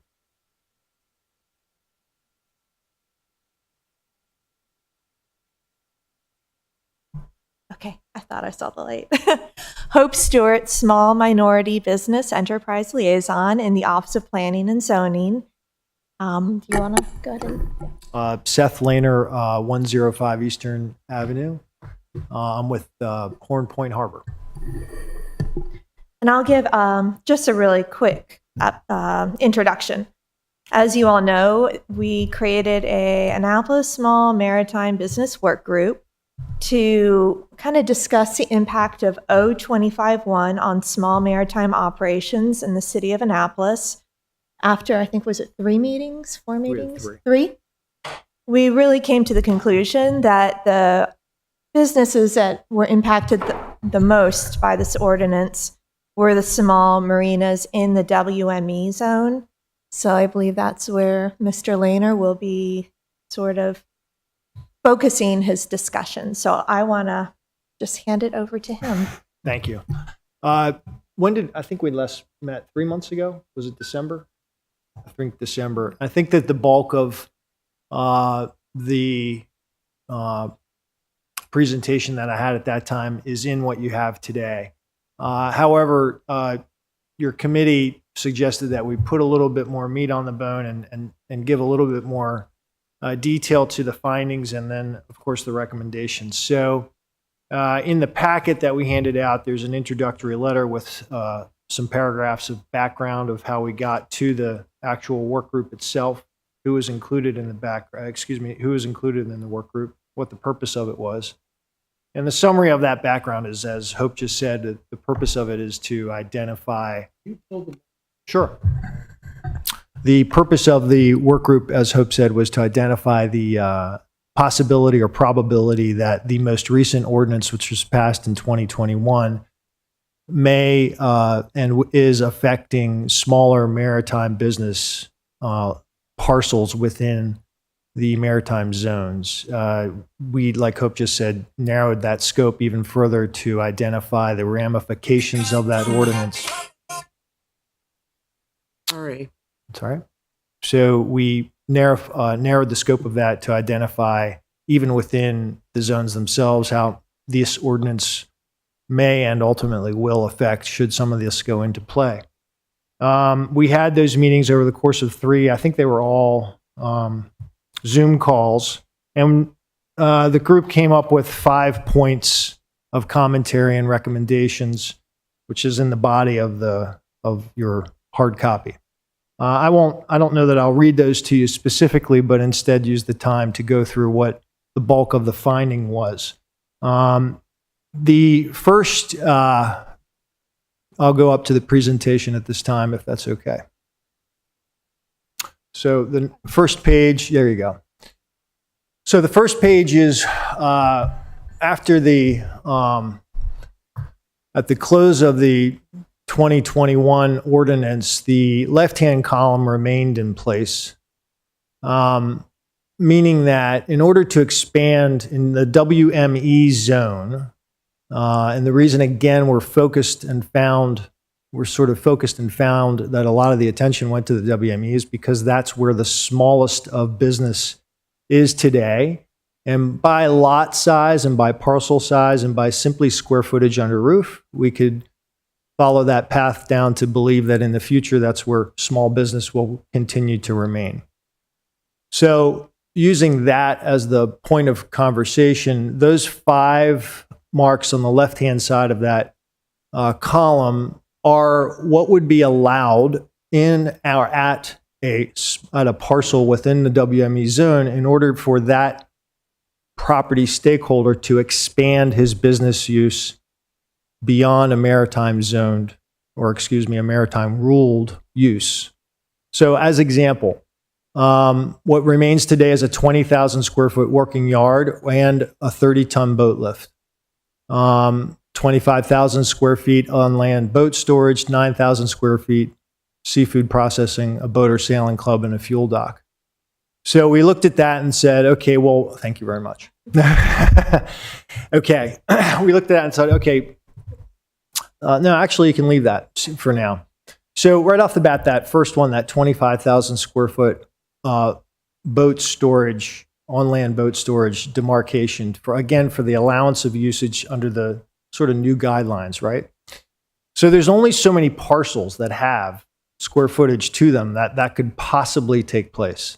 We identify by far less than 50% of the parcels, and you can see, for example, I can't point on any of this. Yeah, we have a laser pointer? If we did, I would grab it right now. But so the parcel on Eastern Avenue, which is all the way to the right there, is under an acre, which means that it has about 48,000 square feet. If we were designating that 25,000 square foot mark in order for that parcel to expand its use into a general business category by any percentage, it would need at least it would take up half of the space of that lot. You can see that there are multiple small lots within WME. Many of those continue to be used for residential use today. We'll get to that in the next slide. So if you could go back to the previous, though, just so I can have some continuance. Okay, so as example, and I won't go through each one of these until you perhaps won't have a specific question. It'll just eat up too much time, I believe. But to go up to that very first one, the 20,000 square foot working yard, that's implied to, of course, be on land. A 30-ton boat lift, of course, has to be on land. We are, as a group, are recommending that we change that to a 5,000 square foot open space for commercial maritime activity with a 5-ton jib or mobile crane rated to host a 10,000 foot boat. Let me give you an example of that. So at the Annapolis Yacht Club, they have 2 or 3 of those large cranes, which are used to hoist boats, many of which used for their one design sailing.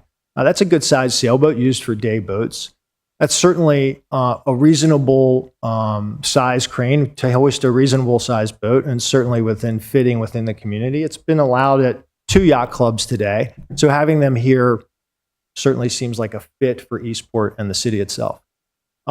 Let's jump down to, for now. May I ask? Yeah, of course. Mhm. So your proposal in the first one Yeah. is to reduce from 20,000 square feet down to 5,000 square feet? Yeah. So the reason for that, again, is because the number of parcels in the zone, okay, just the number of parcels themselves, are far smaller than 20,000 feet. So for that parcel to take advantage of any ability to hit a trigger and an incentive, which we'll get to in a moment. So there's 3 ways for that parcel to increase its general business use. It would have to have, obviously, at least 20,000 square feet to begin with. Unfortunately, that's not the case. By far, the majority of the parcels within this zone today, as we see them, are a quarter of that. Another example would be Muller's Marine, which is, Alderman Ross knows it quite well. It's at the corner of 3rd and Eastern, right? I know it well. My church is right there.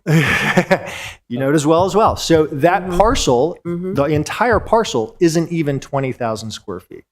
So your proposal is more giving us the reality as opposed to reducing. Alderman Sheehan, you nailed it. Exactly. Okay. The reality is this is what the uses are in play today. Yeah. And here's where we are. And to use Alderman Ross's example that we talked about a few moments ago, this is where we are today.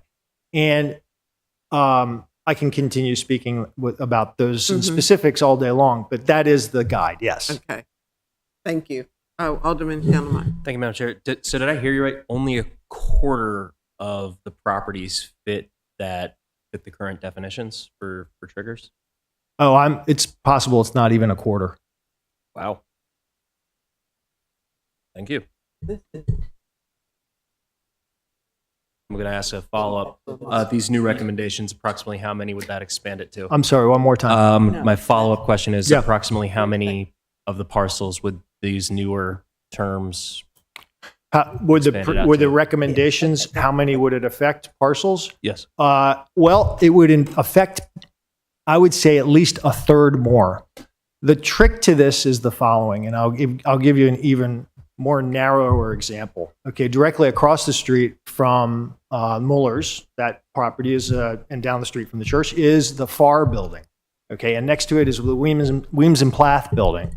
Now, those are interesting studies too. And by the way, I've spent hours on this, maybe days. Okay. So those are interesting studies because those particular properties don't meet even one of those. And the reason for that is this. Again, they're very small properties. They're commercially used today, meaning there's no residential application whatsoever, right? But they don't have 20,000 square feet of anything. They don't have 25,000 square feet of land boat storage. They don't have 9,000 feet of seafood processing. There's no boat or sailing club. They're not even waterfront. Fuel dock is obviously impossible.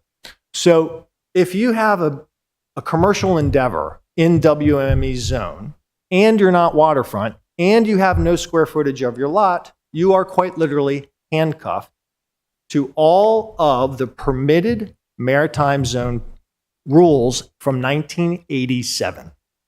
Now, why is that significant? Because those rules were made in 1987.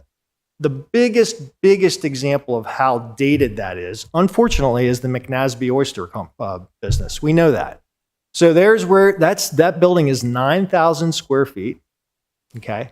We are living today as if there's the possibility that that is going to become a seafood processing facility, and it's not. So we are looking at how can we make sure that commercial activity in these zones continues to thrive, work with the residents, and all at the same time deal with, Alderman Sheila, with what is in front of us and how these buildings are being used today, parcels, lot, open space, you name it. I'll keep going forward. Thank you. Yes. I'll just keep going forward. So the next slide. So that's our zoning today. Eric, Mr. Sibsky had a very similar slide just a few minutes ago. What strikes me without any markings at all, I'm just going to make a comment from 30,000 feet. And that is that, as we know, these zones were developed years ago. I was still in high school. That's how old these zones are. If you're a WME property stakeholder, whether it be a marina, a yachting club, a whatever, you name it, fill in the blank. And if you're a WMM on the opposite side of the street facing Spa Creek, I find it very hard to argue that the person standing at either one of those properties could tell you why they are different. And I'm going to leave that with you to think about for a few minutes. Why are those two properties zoned differently today? I don't know the answer.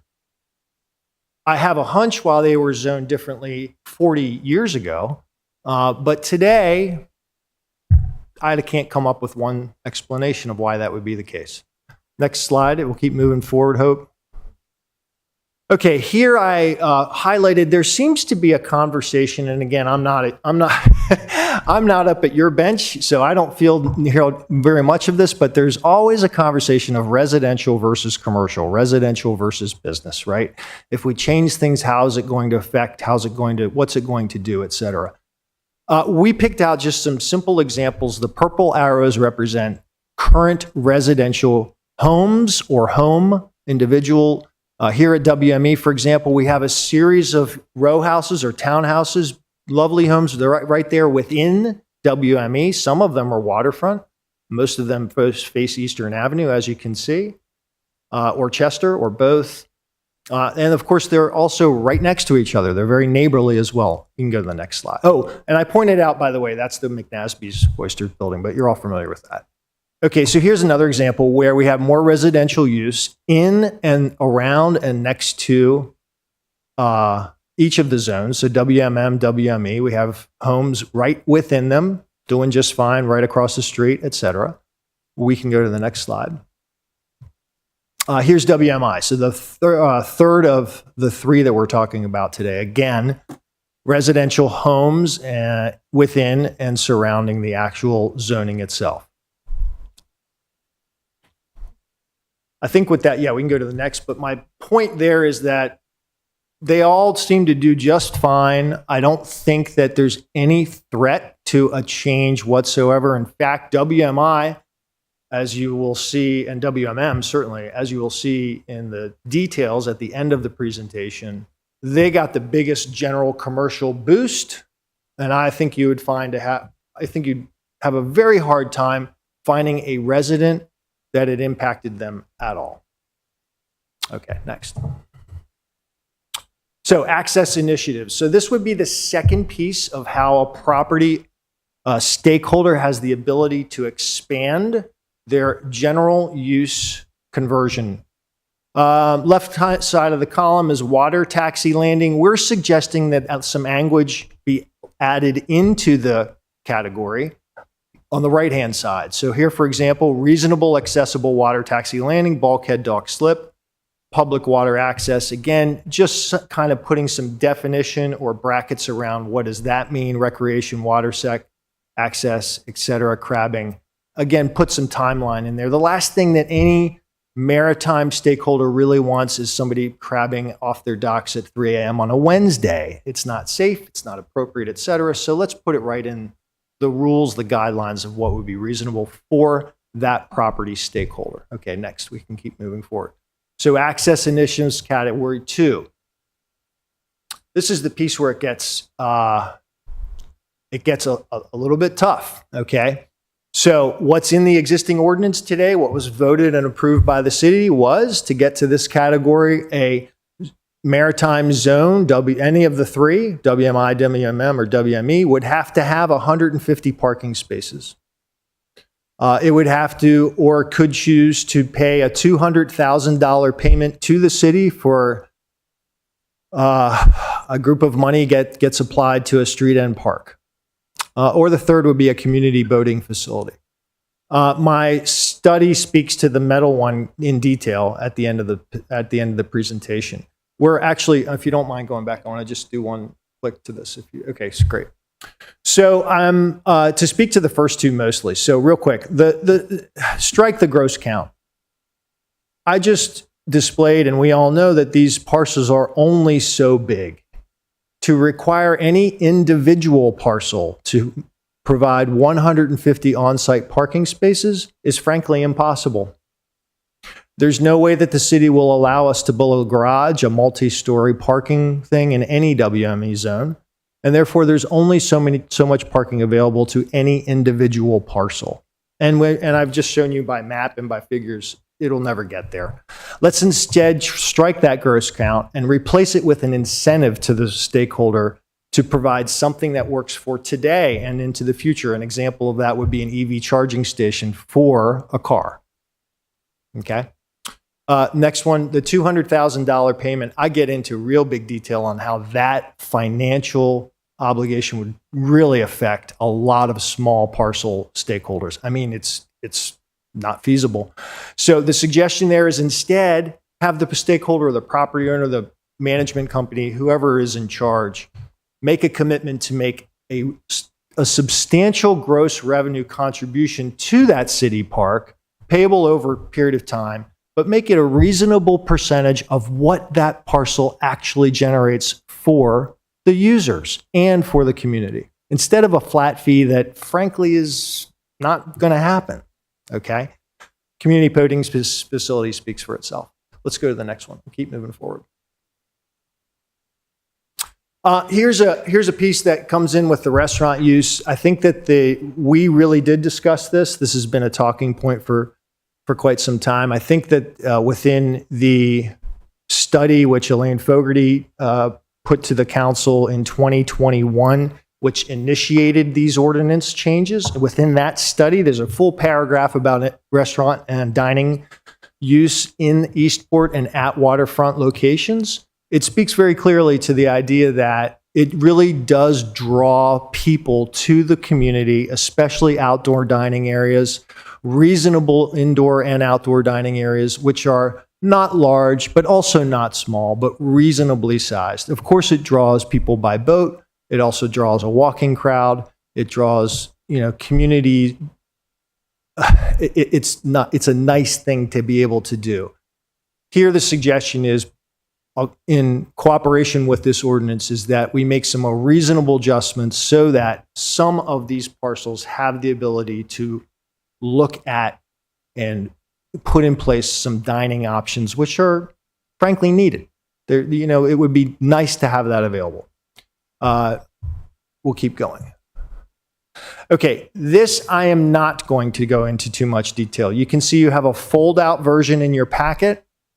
You actually have two versions. The fold-out is in there so that you can actually read it. It's detailed and big. But I'll highlight a couple of things.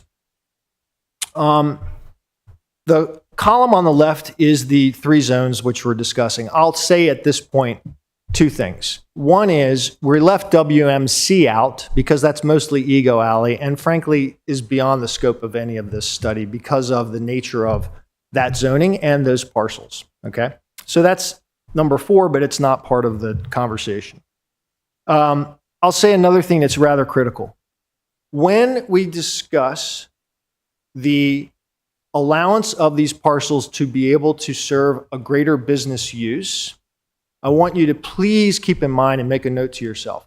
We are not discussing adding gross feet of anything. We are discussing the ability to convert existing gross feet. So, for example, we'll use the very top one, Eastport Yacht Center at 726 2nd Street. Today, they have 11,600 square feet under roof. Okay, that was determined by the Google Earth and or MSDAT, whichever I found quicker. Okay. Prior to the 02521 in this zone for that property, nothing could be outside of the WME usable list. What do we call that? Chart. Okay, the use list. Forgive me. Okay, with the first trigger, WME could go to 15%, and that first trigger, if you want to go back to that first slide, if it helps the group, was recall the 25,000 square foot on land storage, the 9,000 square foot seafood processing, et cetera. If the parcel had one of those 5, then it could reasonably go to a general business use for 15% of its property under roof. That would be 1,740 square feet. Notice, I am not adding 1,740. I'm converting existing. Okay? Who meets those requirements? Well, the bottom 5 don't because they do not have the land to do so. In the next column, you see that where it says 20,000 square feet working or 25,000 square feet storage. I discussed that earlier. What happens in order to get to the next phase? 5%, okay, if the property pays a $200,000 fee into the fund, it can gain 5%.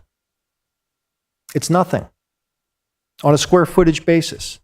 Okay, what does it cost to do so? The average $1,238 per foot for a stakeholder to convert 5% of his property. It's the reason that it won't happen. It's just too expensive. Okay, the total maximum, according to the existing ordinance, which was voted into law in 2021, the total maximum, assuming the property stakeholder decides he wants to do it all, is 20%. Okay, what we are suggesting, I'm now going to go all the way to the right.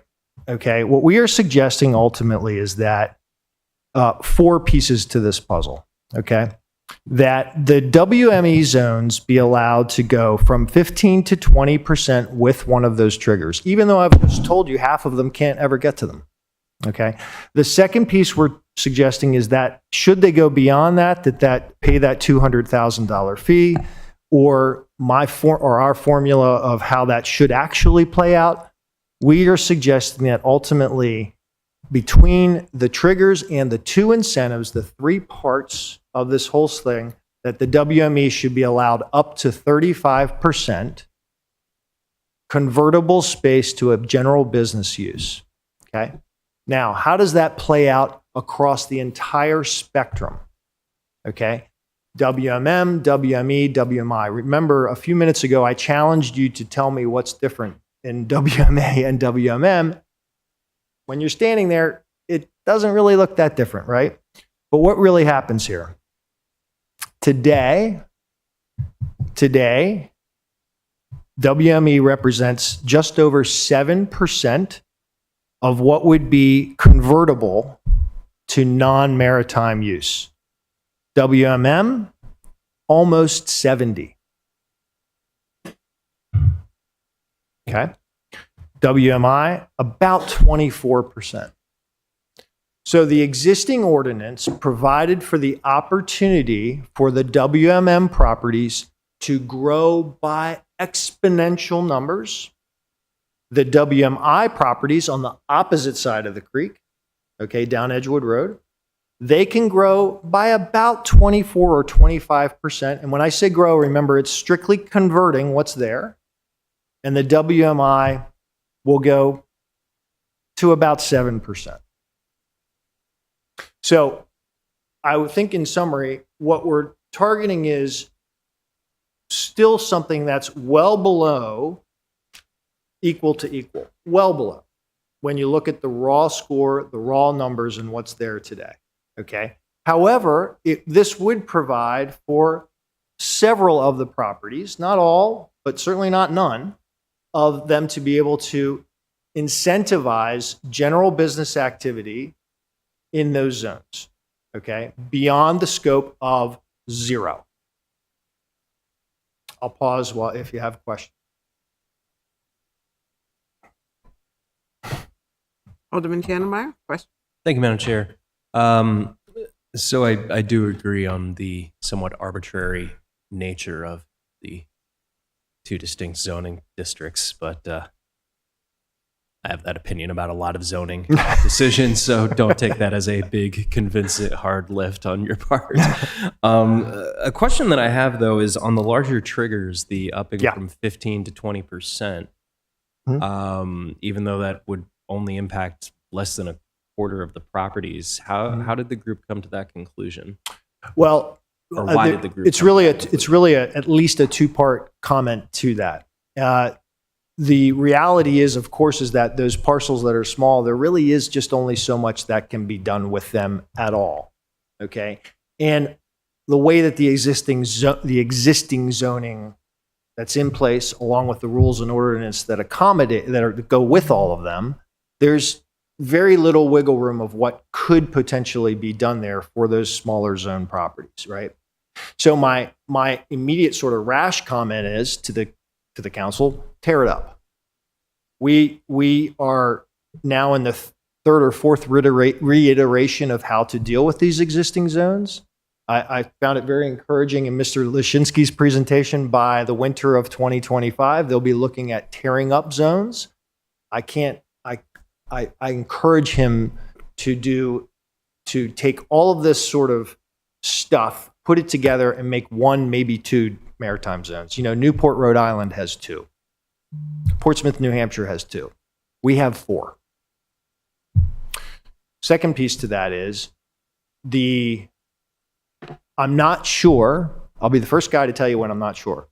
I'm not sure how this conversation reasonably manages the reality that many of these parcels are residential today. So we're trying to identify and deal with the reality that there are residential homes in each one of these zones. Should they be penalized because they are? I don't think so. That's not reasonable. Should they be encouraged to build the biggest and best if there's an opportunity to rework their home? Maybe. I'm not sure. I don't know that I can exactly comment or reply to how do you deal with the smallest of the small. But I can tell you that if I were the person who was the stakeholder at the FAR building today, I would be alarmed to read where we are at this moment. That would be very concerning, that I could literally do nothing with that property other than what is there. That's concerning. I very much follow the logic on expanding out the flexibility and changing the standards for these Thank smaller you. properties. That makes complete and total sense to me. What was- what- I very much understand the logic on expanding the flexibility for these smaller properties. The fact that only a quarter or less than a quarter meet our current standards and triggers to have this flexibility. Yeah, that's odd. What I guess maybe I was phrasing my initial question poorly, or maybe I'm misunderstanding your current recommendation. Sure. Recommendation 1. So my understanding of recommendation 1 is that the properties that can currently meet those triggers as we set them, which is those larger properties in the WME, so the ones that are already okay and have that flexibility. Okay. Yeah, in the quotes. Very much in quotes, yes. Yeah. Get that expanded out from 15 to 20%. That's the only thing that I'm not following the dots on. Now, ideologically, yes, I think more flexibility is a good thing. It's just, maybe it's just me, but there are some cans of worms that opening up might cause more hassle than are worth. So I'm just trying to figure out what the group's discussions were on that part. Well, I think that I'll comment back on that. I think there's, again, a two-part reply to that. One part is that providing the possibility of something of significance is rather important, okay, for the reasons I've just given. It may seem menial, actually, and the raw score, we're only talking about a handful of square feet of convertible space, right? I mean, that's just the reality. The entire WME zone wouldn't even get to convert as much as one building in WMM under this recommendation. The opposite side of that, Alderman Brooks, the opposite side of that is, well, what if we said, hey, how about we treat everybody WMM and WME the same? Does the city council have the gumption to take that on? I'm not sure. So I think the work group is speaking to the community in front of it, saying, hey, you know what? What was devised and ruled on and put into play in 2021, it literally leaves WME out in the cold. There is, by the raw numbers presented within that ordinance, it's not getting a darn thing. How about we acknowledge that's the case? Let's provide something for that existing zoning while Mr. Lashinsky and his team work on a much bigger picture. I think that's the reply from the work group, from the community. In fact, just prior to me coming here, I told two people what I was up now. I've got this meeting at the city with Hope, and they both reply in totally separate conversations, say, well, why don't you just suggest that you get the same thing as the other zone? Like, well, sure, I can. Does the city have the gumption to take that on? I leave that as an open-ended thing. You know, I'm not up there. I follow the dots now. Follow the dots. Yeah. Thank you. Okay. Thank you. Thank you very much. Sure. Next slide. Do we have another? Oh, okay. So there's the summary of the recommendations piece. I'm putting it big and bold. Again, suggesting to the community, the city council, your committee, that the WME zone, because they do have, by absolute clarity, the smallest stake in all of the zones of all of the use today, that they be expanded to those things. So, again, the first one, I'll just go from the blue line up, and then I can explain below if you choose, but the blue line up. So the first one is allow the net square footage of convertible non-maritime business with the first trigger, immediately just bump it from 15 to 20%. Okay. The second column, should a parcel choose to pay that $200,000 fee, allow that parcel to go from an increase from that 5 to 15. And that's where we get ultimately the gross number of percentage at 35. Okay, so for example, if you have a parcel with 10,000 square feet under roof, the work group is suggesting that that parcel, if it gets all the way through all of these requirements, be allowed to convert up to 35%. Not add, convert. Okay. The final pieces of this is possible convertible non-par. Okay, so the third column, that's a raw score of what would happen in WME on this study. The fourth column is a summary of the summary of the summary. Here's what here's what the group is suggesting, is that the best case scenario today would be 20. We're suggesting that that go up to 25. Do we have another? Well, we have put. Let's go. Here. Back to that crane. I mentioned one of the existing first triggers. Sure. I apologize if you can hop back to the other slide. You said 25, but the column says 35. Which was the error? Where do you say 25? Yeah, you said 20 to 25, but that says 20 to 35. Which one is accurate? Well, I'm sorry. I didn't mean to mince my words. So, no. So, the proposal would be that assuming that a property the proposal would be that a property be allowed to, once it meets category 1 and incentive 1 and incentive 2, that's 3 thresholds, that property be provided the opportunity to convert up to 35% of its use under roof to general business category. Thank you. Does that help?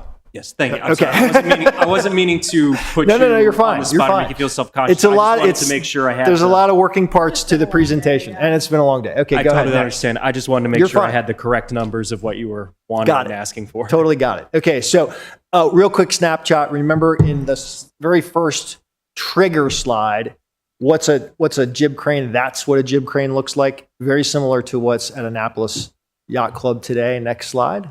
Here's an appendix of tables. So this is, recall the basis of all of this conversation is what is allowed and what isn't. And that's here for us, should we choose to look at it. And then what is our final? Oh, more of the same. Okay, so we've worked our way through it. Just the list of uses that are allowed. Yeah. It's fairly broad. Which I think we had said some of them are little. A little. A little is the littlest yeah, sure. Yeah. I mean, I don't even know how to, I don't even know how to begin the conversation of, look, we don't have anybody building boats in Eastport anymore or Annapolis. Nobody constructs a boat, right? In Eastport, we have 2 businesses cutting sails. So what do we do with that? Well, I think Alderman Sheila, you said it best. We deal with what's in front of us. What's in front of us is the community has to allow for expansion. The city did that in 2021 by putting in place this ordinance for 2 of the 3 zones. This study proves that WME, one of the zones, was left out. And I'll also say that there are some of the parcels within the others are, it's probably a little tough for them to find ways to expand too. Fortunately for them, the ordinance provides for use at a much higher percentage already.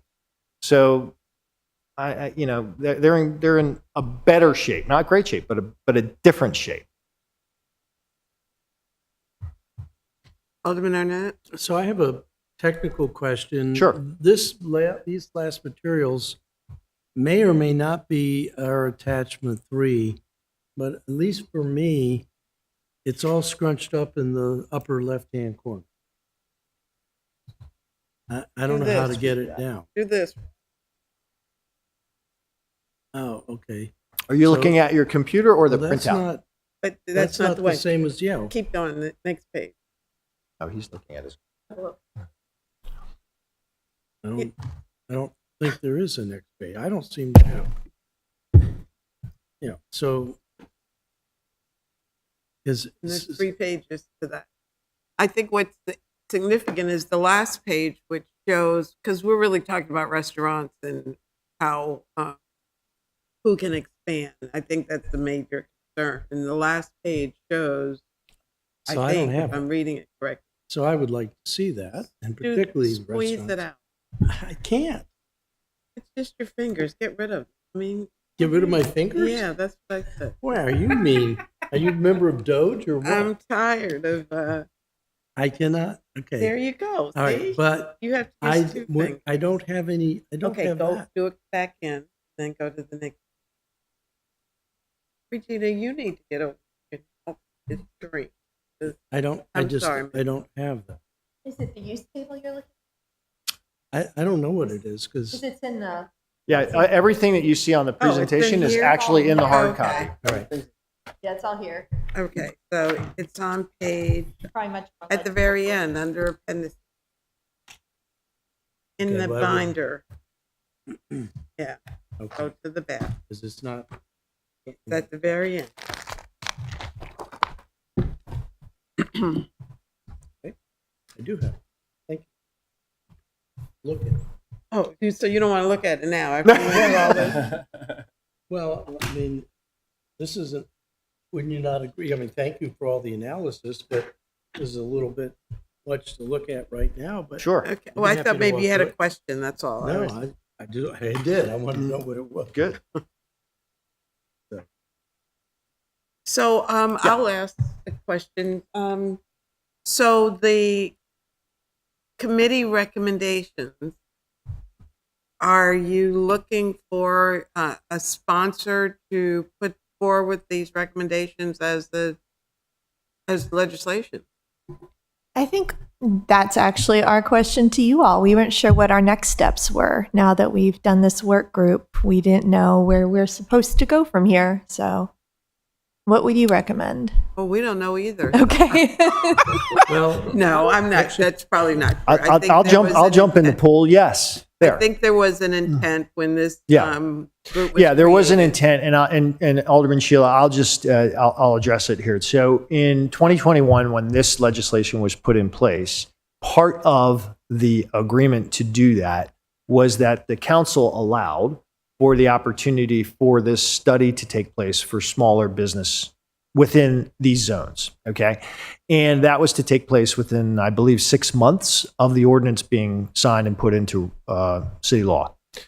It unfortunately took a bit longer than that. Mhm. Fast forward to last fall or summer when we started our meetings. Perhaps it was August maybe of last year. And we followed that guideline. Hope is, of course, our liaison with the work group. So we came up with this, our entire group. I put it together with Hope. And I think that the next step, correct me if I'm wrong, would be to look for a sponsor to now introduce this as an amendment. Is that the correct word?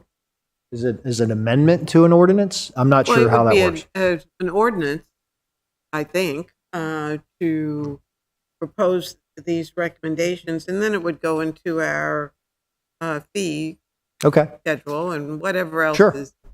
Yeah. But you've presented to us, so only the 3 of us are privy to what this report says. And there are, If I may, I thought we had one other alderman who's also seen this in our very first. Am I wrong about that? I am wrong about that. No, I think there may be one other alderman who's seen it.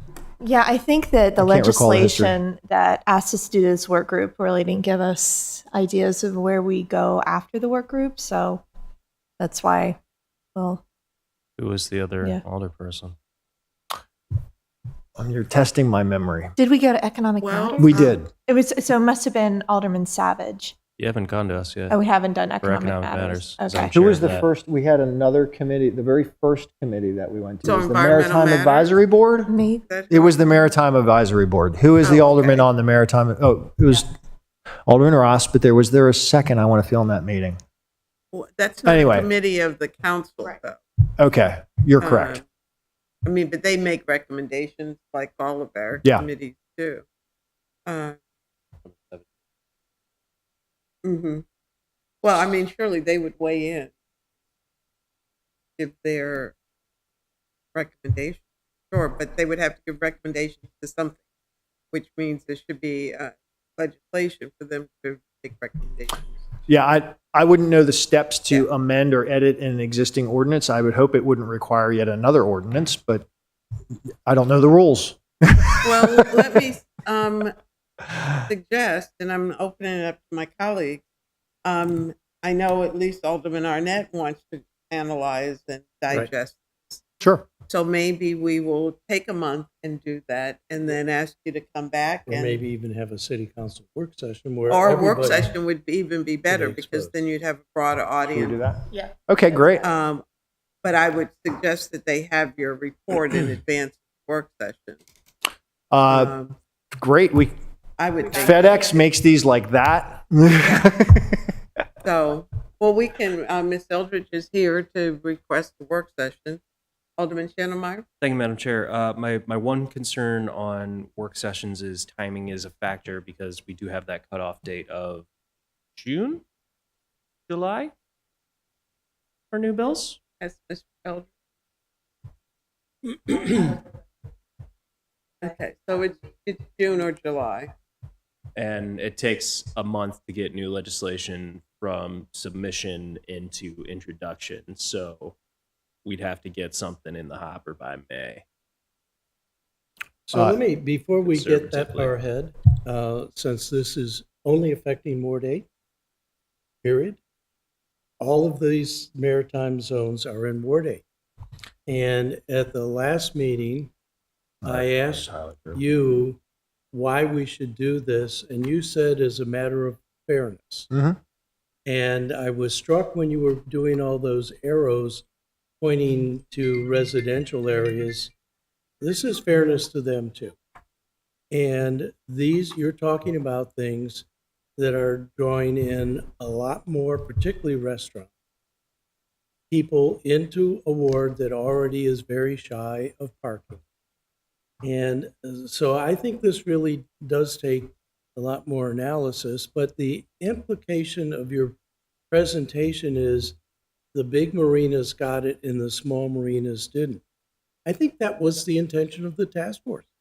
The task force did take up the small marinas, did look at these issues, and did not choose to make triggers that were going to open up, reducing by maybe as much as 35% the maritime activities in the maritime zone.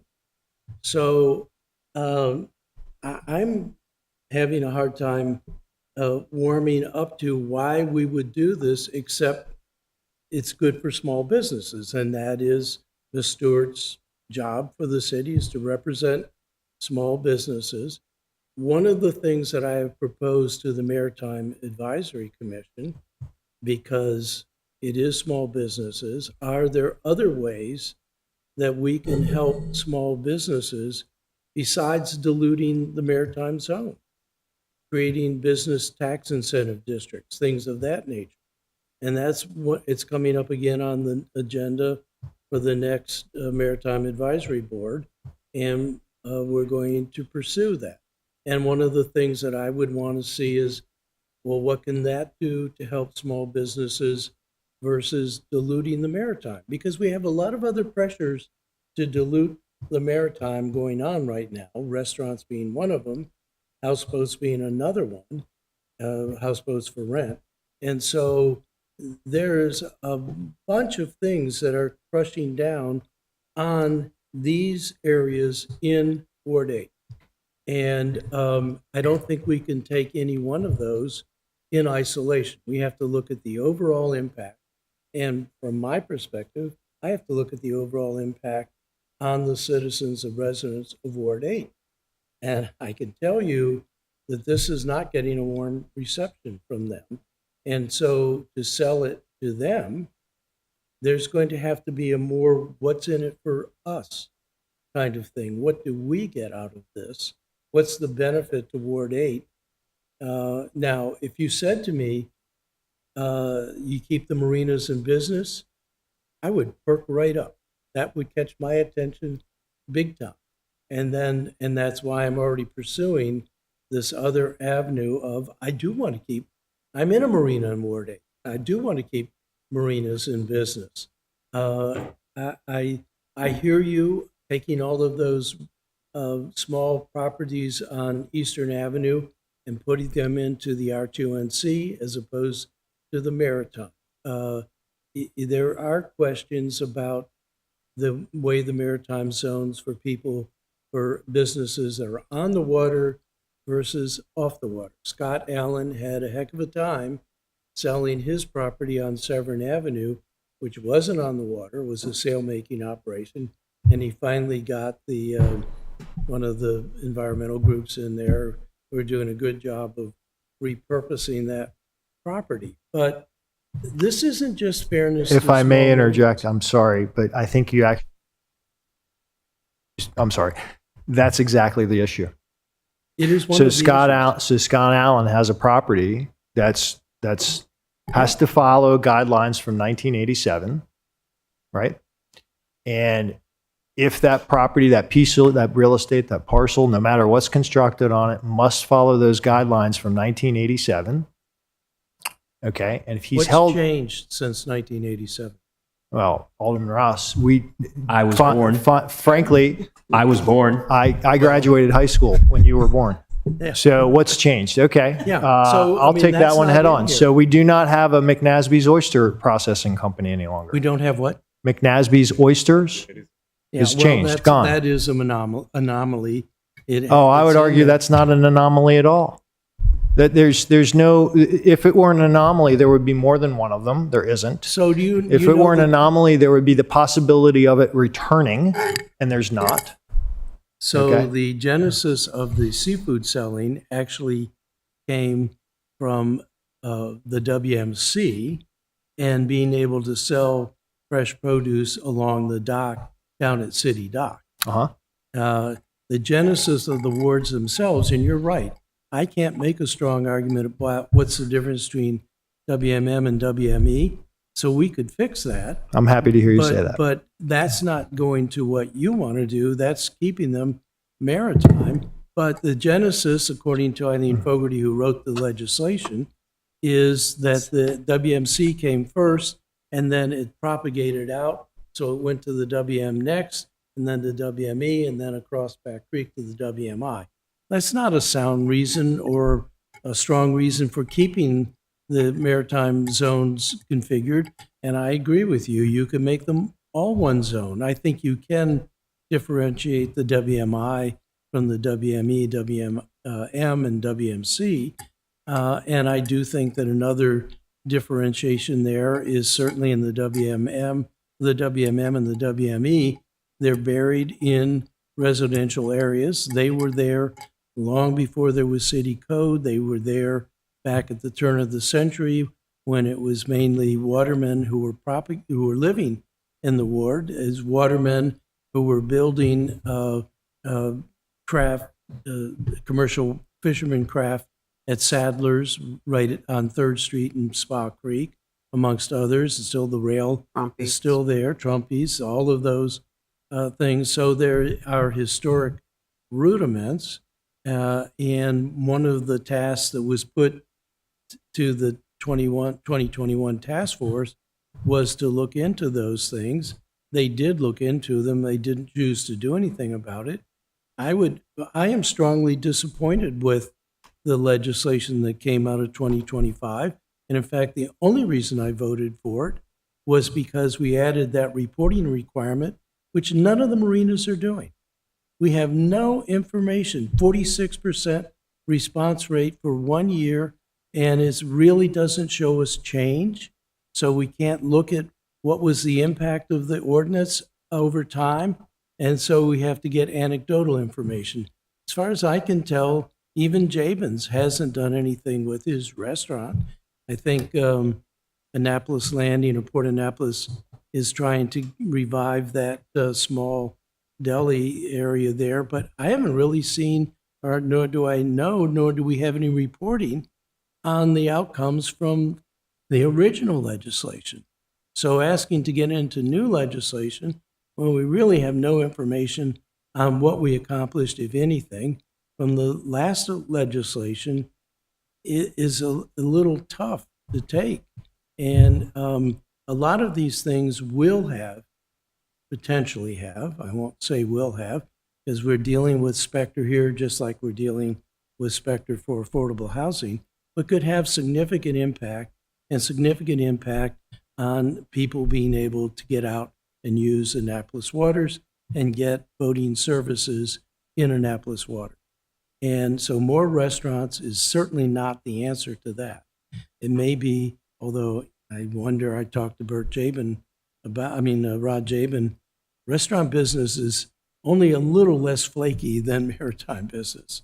I mean, the margins aren't that great and they come and go. Annapolis actually has a pretty good record of sustaining some restaurants for a long period of time, but restaurants come with huge traffic and parking impacts. And many of the marinas don't have enough parking for their current maritime businesses, let alone bringing in something that is going to attract more traffic and more parking problems. So I will certainly look at this, and I'm glad that the thing that I couldn't look at on our attachment is in here. But I would really return to you and ask you to come back and tell me, the ward most affected, why should I support this? Why are we doing this? It's clear that what you're saying to us, at least implicitly, is if you expand to 30% of your business being non-maritime, the implication I'm drawing, although you haven't said it, is because I get a better return on investment from that.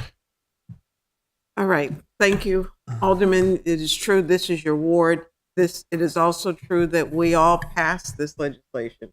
And I would hate for us to get into the habit of creating task force to study things only for, and this was my concern in that houseboat legislation, let's just delay it until it's not relevant anymore. I would hate for us to get into having that reputation. So they have presented to us. Yep. We're going to suggest that they present to the full council in a work session. If there are sponsors that come forward to sponsor this, and I would hope that you, as you said, the only ward that's truly impacted by this, you would want their work to have some value. And so that an action should be taken one way or another. You know, either we accept it and implement it, or we reject it and we send the message that we're not interested. But something needs to happen because they've been working on this for a while and they did what we asked them to do. So I'm going to ask Ms. Eldridge to put it on the agenda as soon as we can, and we'll see what comes out of it. I mean, there's no promises, but, you know, that's where I think we are. Thank you very much. So, Alderman, any last? Okay. Thank you. Thank you, Thank you very again, much, all of and you. she will be in touch to schedule it Through Hope. with Ms. Stewart. Yeah. Great. Thank you. Thank you. Have a great weekend, all of you. Thank you. You Okay. too. I've got to drive to Cambridge, and it's now going to take me an You hour have and enough of 40 these? minutes to get there. Something came up. I have enough if anyone would like an extra.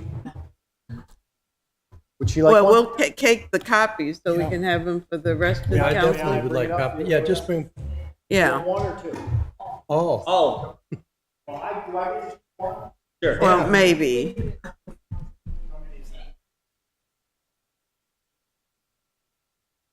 Well, there's 7 more. Because it's 11 of us, right? Or 10 of us? No, 9 of us. I can't count. 9 of us, but okay. Oh, then that should be enough. yeah. That should be enough, yeah. Well, I don't know why we would want you to paid keep for it, one. you ought to It's be able to yours. keep one of them. So you paid for it, you ought to be able to keep one of them.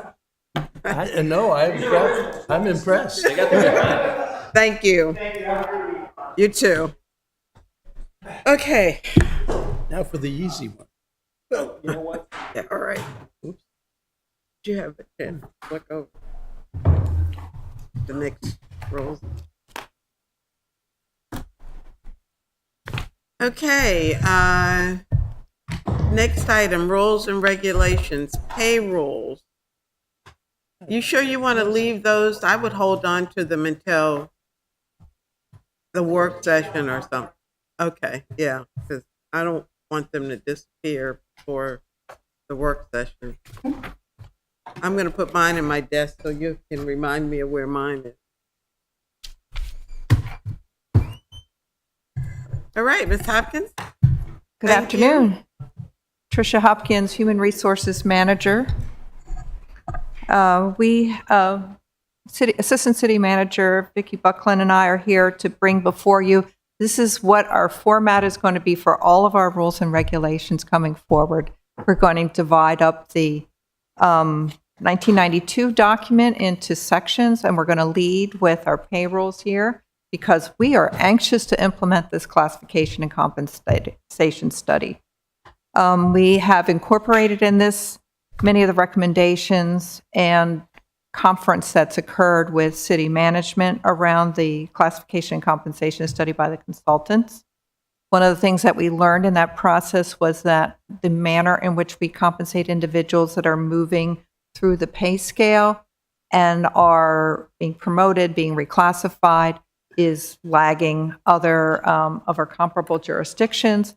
So we've taken all of that into consideration. The layout of this policy should read so much better than some of the language we've had before, should account for those elements that are both creation of pay scales, what's kind of our compensation philosophy, but more practically, how somebody moves through the scale when there are changes in grade, when there are changes related to, and that's both up and down, both a promotion and a demotion, where there are changes in pay related to acting out of class, meaning that people are fulfilling the duties of a higher level position in another person's absence, and that we are establishing the roles and responsibilities of the individuals throughout city government that are part of the approval process and the rulemaking process. So I'm happy to proceed to kind of go through them with you, go show you both the format and the location of those items that I'm talking about.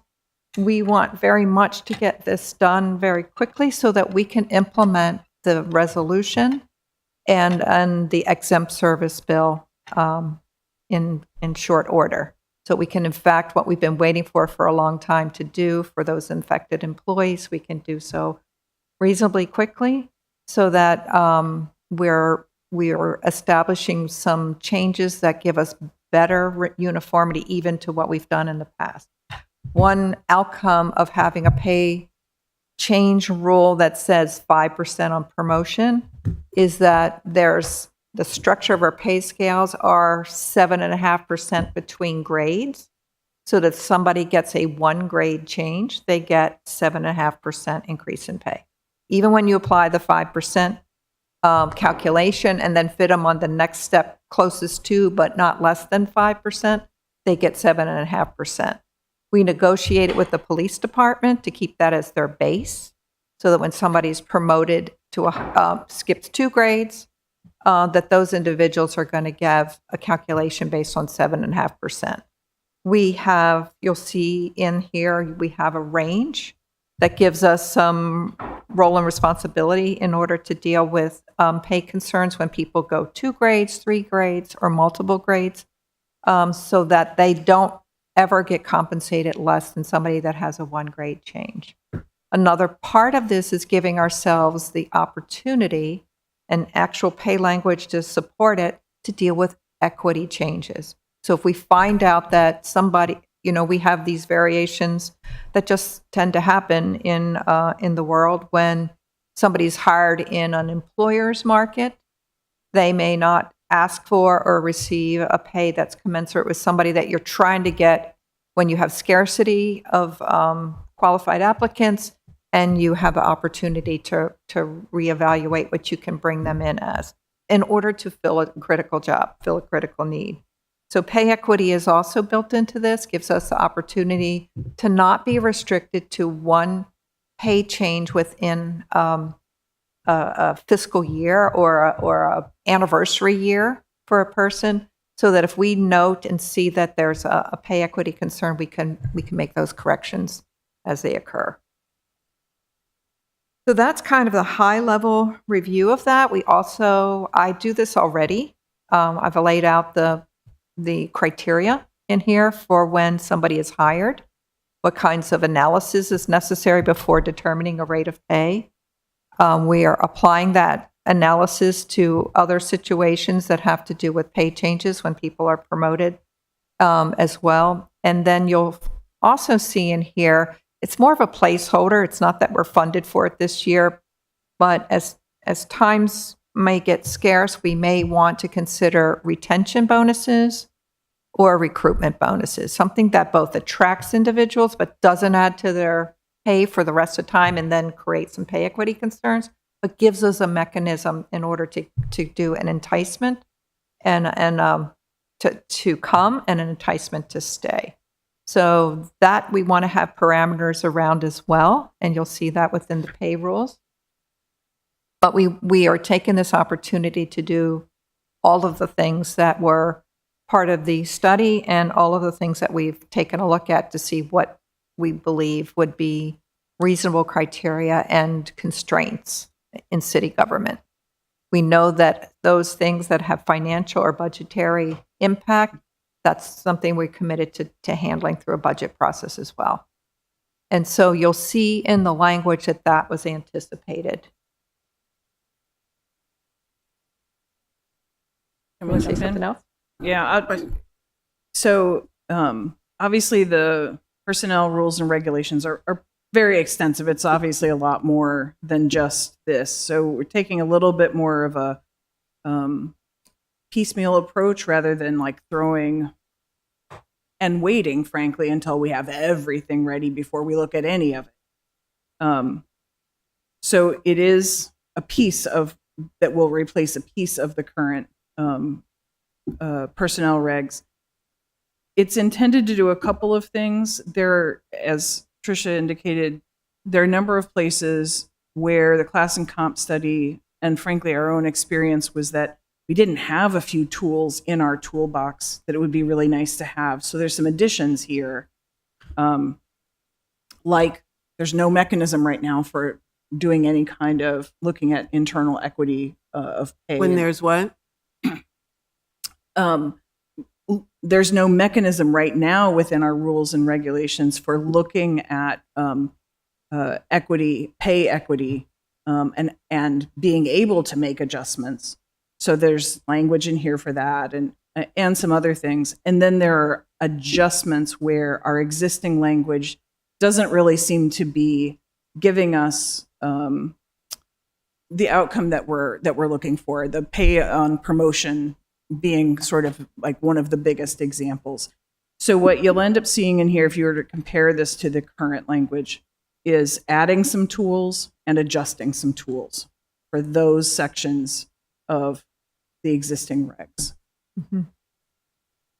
And then ultimately, the great desire is to have all the rest of the rules and regulations before you in similar fashion, meaning that you'll have sections of the regulations for consideration and not the entire document. You'll be able to see, okay, now I just have to focus on this. This is really what they're bringing before me. These are the changes that we're going to make. And it'll be a very, very much in format, which, as you recall, when we went through this in 2015, yes, that was 10 years ago, we were talking about format. We were talking about style. This is the standard operating procedure style that's been worked on very nicely by Ms. Buckland here and is being used across the city. You know, we've already got this in place as a standard format in other departments. If I remember correctly, in 2015, we did not finish. Did not. Or Nope. in 2009, we didn't. Or in 2009. So that's not a good track record. So the last time I looked at the document, it was dated 1992, I believe. Correct. So it's time. So it is time. I'm just not clear on why we're how we can cut and paste certain things, and I know you're doing it for relevancy. But we'll get to my questions. I'll call on my colleagues first. Alderman Arnett. Thank you, Madam Chair. So I have spent considerable time looking at this, and I have comments at different tiers. And one of them was, it's very clear that this is meant to be drafted into other parts of the personnel rules and regulations. And I would have to say, from what I remember of that, this is a much better format. I like it too. Thank you. Much clearer. But there are many things, and I said there's a lot of things in here that I have some questions about. Just starting on the very first page, it says the city's policy is to have flexible, competitive pay and so forth. Is that the city policy? I don't recall us making that policy. And is policy something that gets asserted in rules and regulations, or is policy something that gets made by the council and go into code?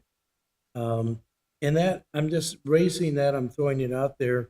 When you talk about the 7.5 and 15%, that may be in code, and I was trying to pick it up, but I think those are things where I want to know, well, what's the support? Where's the data analysis that comes up with not 8% and 16%, but 7.5 and 15? I bet there is something, but are those the right number? So Alderman Arnett, some of this is math. So some of it's just math. So the structure of the salary scales is there is 7.5% between grades.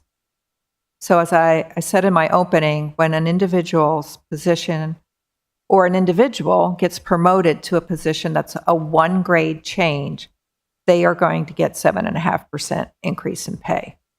Then because of our scale construction, where there's 4% between steps up through step 10, and then after that it's 3%, you're going to have situations where an individual who's going up 2 steps is actually, 2 grades rather, 2 grades is actually going, and then apply our adopted rules and regulations of the personnel system. When you apply the 5% calculation to that, they will have to then be fit on a step. Now we're talking about the lower part of the scale. They're going to receive less than somebody who moves 1 grade. They get 6.84%. If somebody, if you adopt a rule that's closer to what we're proposing, that individual would move 1 step back and get 11.56% because of having to fit on a step. It's just not a matter of applying a number and they stay there. They can't be between steps. And so then the math will get them to that new calculation, which is more appropriate because they're moving up to a higher level of responsibility. That makes logical sense to me. Makes very logical sense that somebody who's being promoted to a position that has a higher expectation of performance and skill sets and application of responsibility, all of those elements that go into the differences in jobs, they should be compensated at a higher rate of pay in order to make that movement. We're trying to make good policy that allows for that logic to be able to be applied. And it's going to be a little bit different in math when you get to the upper end of the scale. If you're moving such that you don't then move into a step that has a 4% difference between them, you're in the 3% difference. The math will be different, but we're trying to ideologically and practically give ourselves a way to apply good math in that change. And so that we don't have individuals by virtue of promotion fall back in pay relative to the others that have moved through the pay scales now or in the past. So But that's our goal, and I think it's a good goal. I guess I would like to see the underpinning math, but I would say a 7.5% and certainly a 15% increase in pay is a big increase in pay. And I would definitely want to see something that's substantiated. And I mean, we're not adopting these rules. You're coming to us pursuant to Title II. We're reviewing it, but we may, if we want to change these rules, have to do overriding city code. I'm not proposing. that we Actually, need there's to do nothing that. in the city code. The reference comes back to the rules. There's nothing in the amount in the city code. It does not address how many steps. It does not address an amount. It's in the rules and regulations. So this is establishing that policy. This is. And I'm saying those are big numbers. You apply a 7.5% or a 15% increase on a salary of $80,000. That's a big pay. So what you will find is, again, throughout the study in our comparative jurisdiction studies, that the city was really on the absolute low end of the compensation level there. That this is not wildly different in any regard. Actually, we're still staying pretty relatively low on the compensation side, because even state government gives individuals a minimum of a 10% increase on promotion. They have, if you're jumping certain level numbers of grades, there are even higher compensation rates. I can't, for some reason, I'm not going to be able to just tell you off the top of my head, but I can supply that information to you. We are not in alignment with what compensation levels of compensation decisions made in other jurisdictions. And again, I just want to get back to the first position on this is when an individual gets promoted one grade, it's going to be a 7.5% increase in pay because of the pay scale construction. It's 7.5% difference in pay between each grade. You're correct. It is because of the construction, because it used to be 4.361% increase. No, excuse me. now we're jumping to I just 7 or need to 15. correct that. That 5.361% was the percent between steps, not between grades. We did not change the grade differential.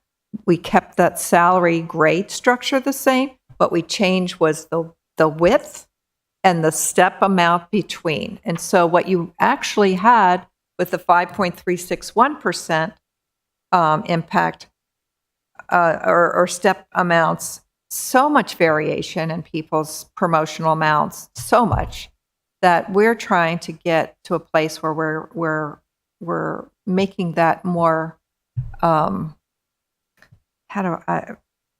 more regular, more normal, more I don't know, normal's a good word to use to anyway, also, but and to also, you know, the position we're in is a very perverse position where someone who gets promoted one grade is better off than someone who, and has more of a salary increase than someone who gets promoted more than one grade. And that's a very perverse outcome. I'd like to see that math, because you're right. It sounds very strange. but it's what happens. And Yeah. so what we're trying to do Well, is change and has been change happening. the experience here at the city. And the experience in the city also needs to have some changes and some ability here, because you will have some individuals that may go from an overtime eligible position to a supervisory position where they no longer are overtime eligible. And now you've got pay compression in that, especially if when making that, and you want these career ladders to happen, as opposed to career ladders growing up, you want that career path to be in existence for somebody so that they can go from being in a class where they don't have any responsibility to one that they do, and not really suffer a huge pay cut as a result of no longer being eligible for overtime. So those are really regular and important pay distinctions to make sure your pay language gives you that kind of control and that kind of outcome, and that the factors that go into making decisions around a person's exercise of talent, which is what a promotion should give an individual, aligns with the additional responsibility with the compensation plan. And we've worked very carefully through this. This is not a quick decision. This is something that we've really gone back and taken a good strong look at both in the decisions around what became our pay scales and got us away from the challenges that we had with longevity steps. And that's a whole nother story, which isn't worth the time today, about how it impacted an individual's ability to progress. And we're, again, trying to get ourselves more in alignment with what our comparators are doing, more in alignment with what makes sense internally here. And then it's logical, just outright logical. But implicitly, this is being locked in as a policy decision. And Well, that you is have the to have a reason- policy decision in order to pay And that's people what we're here for. appropriately. That's what our review is. And so that's why I raised that as a question. Madam Chair, you had indicated a time constraint. I have lots of questions and comments, and I don't want to monopolize the committee either. There's some questions of parallel construction going from the 3 section to the 4 section. Some things carry over, some things don't. And then the 5 section, I really wonder why this is in the HR code. It's talking about the city manager's duties, which the very first one, 511, is not in the charter or the code. The code is one sentence, but and there's a lot more. I actually like all of this detail. I especially like 1.1.1 in the 5 section, but I do like these details, and I actually think they should be in the code or in the charter if it needs to be that. But this whole thing where we're going through each of the responsibilities for the department feels like it really needs to be in code, and some of it is in code, rather than in the HR rules. And then there's, that is, those are some of the generic things. I do have, Can I? first of all, a lot of respect for what's being done here, and I want to encourage it. I don't want to nag it to death. But on the other hand, I think there are some things that warrant review at a policy level by the policymakers and our implicit policy decisions in parts of this document. So I will yield my time to the chair. Question, Mr. Meyer? I will begin my remarks by saying that I am an employee advocate, so we should be very clear, and I always have. I earned that reputation. I don't know how. It wasn't my plan, but it turned out. Maybe it's my union work with the Teachers Association. But I have serious concerns about the attempt to get the city council out of decisions being made about our employees. It is very clear to me, and correct me if I'm wrong, that there's an effort here to make sure that we don't intercede when we see there is a problem. And I go back to, and I have to think that it stems from our whole ordeal over the last 2 years with the Office of Emergency Management, and the fact that we had a director, a deputy in that department who for years was on the wrong scale at the wrong pay. And we interceded, the council interceded last year and again this year, just last week, to finally get that person on the scale where he is supposed to be. And I know everybody knows what we're talking about. I hate that fact, but it is what it is. So, we have a a reputation. Well, I shouldn't say we have a reputation. We have a responsibility to all 600 of our employees to make sure that everything for them is fair and equitable. And when our employees don't feel that way, then that's when we get involved because we're their last choice. This document takes the Civil Service Board out of the running at all. They get no. Where do they appeal? They appeal it to the HR director, the deputy city manager. You know, in my head, there should be a group where they can take their appeals to, a group that's made up of representatives from all the departments, somebody who are their peers who can fairly listen to their objections and rule on it.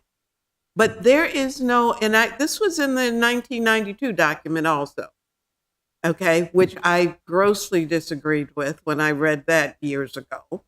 The fact that the buck stops with the HR director. Whatever she or he says, that's the end of the discussion. Well, that's not how you treat people in my mind, especially people who do the work that we rely on for the community. So I'm very disappointed that the council is taken out, having no say at all. I'm very disappointed that there's not an independent body, and I'm meaning independent. They're not elected people, they're not appointed people, they're city employees who can help us give our employees a feeling of I hate to use the word fair, but fair treatment. There's got to be a recourse for them. And so I don't see any of that in this document. Okay, tell me where I'm off base here, because I'm seeing us cut out of everything in this document. So that was certainly not the intent. So the council, remember this document, city code sits over this document, right? So the Civil Service Board, its role, all the rest of that is that's set in code, right? So that For the appeals process? The Civil Service Board. Civil Service Board role is Yeah. spelled out in the code. right? But, It's but spelled if out an in employee code. has an objection, this says the HR director and the city manager have final say. Doesn't say anything about the Civil Service Board weighing in. If I missed it, help me see it. I'm So happy with what there. certainly I will certainly take back making sure that there are references here to the duties of the Civil Service Board. In terms of the council, the only real thing here is so you had brought up the example of Office of Emergency Management. So what the council did was it looked at the job class and said, here is the grade that belongs to. What this document, it's actually in the 1990, I believe it's in the 92 version as well. So it's actually not different here, is that, so let's say for the sake of argument, we're looking at bus drivers. What the expectation is that council would not say, you bus driver, your salary should be this, and you other bus driver, your salary should be that, right? The council is looking at the job class, sets the job class grading, but doesn't get down to within that job class, this person's here and this person is here, right? And that's You're right. So individual pay decisions consistent with policy that's been adopted and presented to the council is what our formal authority is, what our formal responsibilities are, what does not get removed by this for sure. And what we're presenting to you is how do we exact it on an individual basis throughout city government? I'm looking for, and I'm afraid I've got a hard copy and an electronic copy, and then you sent me 2 copies because one is missing some stuff. The midpoint new under definitions, I think, was Oh, missing. I have What to- was missing was retroactive pay. Retroactive pay. Yeah, But no, And I can- 3.5.1 midpoint. I can, yeah, I think that I know you version sent I me a have has second that one. removed. We removed. Yeah, Yeah, we didn't need it. But And it's not that in was there. that Let me- has to do with yeah, pay scale construction. This is about the pay just the rate, rules. the pay. So right. maybe I can help a little bit. What we're attempting to do with this is implement pay rules, pay decisions, not the structure of the pay plan, not the analysis of positions that come before you in resolution form, which title, which grade. That definitely comes before you in the format of a resolution. What we are trying to do with this is our individual pay movements on approved scales, on approved salary grades, approved titles and grades, approved structure. All of that structure has been before you, has been approved by you, has been sanctioned by you, has been reviewed by you. What we're doing here is now that we have that structure, how do we deal with it on a daily basis when people move around? And I understand what you're saying, and for the most part, I have no issues with what's here. But what I have raised, I do have, and I'll tell you, I don't know how far and wide this document has gotten, but I've heard from employees over the last couple of days saying, check this out because something's not right. You know, we have, This and hasn't- I hate to I don't speak know what she's talking. disparagingly, but we this have document has- examples, and I raised it last year, with people being moved to different departments without qualifications or given pay raises without qualifications or merit. There is a atmosphere of nepotism. And I'm looking here for something that addresses that to make sure that doesn't happen. It just happened in DPW. And whether it's the sister or the other sister or however that came about, you know, but it exists. And when we have a document that our employees are saying, we don't feel like we're being treated fairly about, we don't have a resource, we have no one to go to, because they know that you guys are a team. You work together. If you say yes, she'll say yes. If you say no, likelihood. I mean, I know things change, but that's the feeling. And that's not the discomfort I want our employees to have. I want them to look at this document to be something they can count on. And for the most part, I get the step raises and all of that because I've lived with that. But it is the other lines of responsibility. And where can our employees go if they need help? And they should be able to count on HR to do that. They should. Absolutely should. You know, and there should be and I'm losing my term, but it should be a group where they can feel comfortable of their peers to get some help. You know, that's what I want to see in this document. I want to see that if the issues come to us, that we're not shut down, that we're not able to intercede and help. We've had to do that. So it sounds like what you're talking about is not within pay rules. It sounds like what you're talking about is really around qualifying for positions, ability to compete for positions, what kind of criteria is being used to determine who's qualified for positions, and what kind of scrutiny is there over that process. That sounds to me, and I'm listening and I'm taking it very seriously. That, I think, is developmental work around our selection and recruitment and selection process, and needs to be handled in that level of policy. And I think there would necessarily be some policy elements that need to be captured that aren't now captured, as you're saying, and that we are attempting to put systems in place that is different than we've had before through our applicant tracking system. We have ways for screening candidates that really identifies the skill sets and identifies, evaluates the criteria for that. So it's attempting to handle those kinds of concerns that you're expressing. I do think that it's not in the payrolls. I don't think what you're expressing belongs there. I think it belongs in our recruitment and selection process, and those are really good elements of feedback for us. So I think that creeps in is the section where we talk about promotion, which seems to talk more about demotion, and talks about placement where there's a vacancy and where there isn't.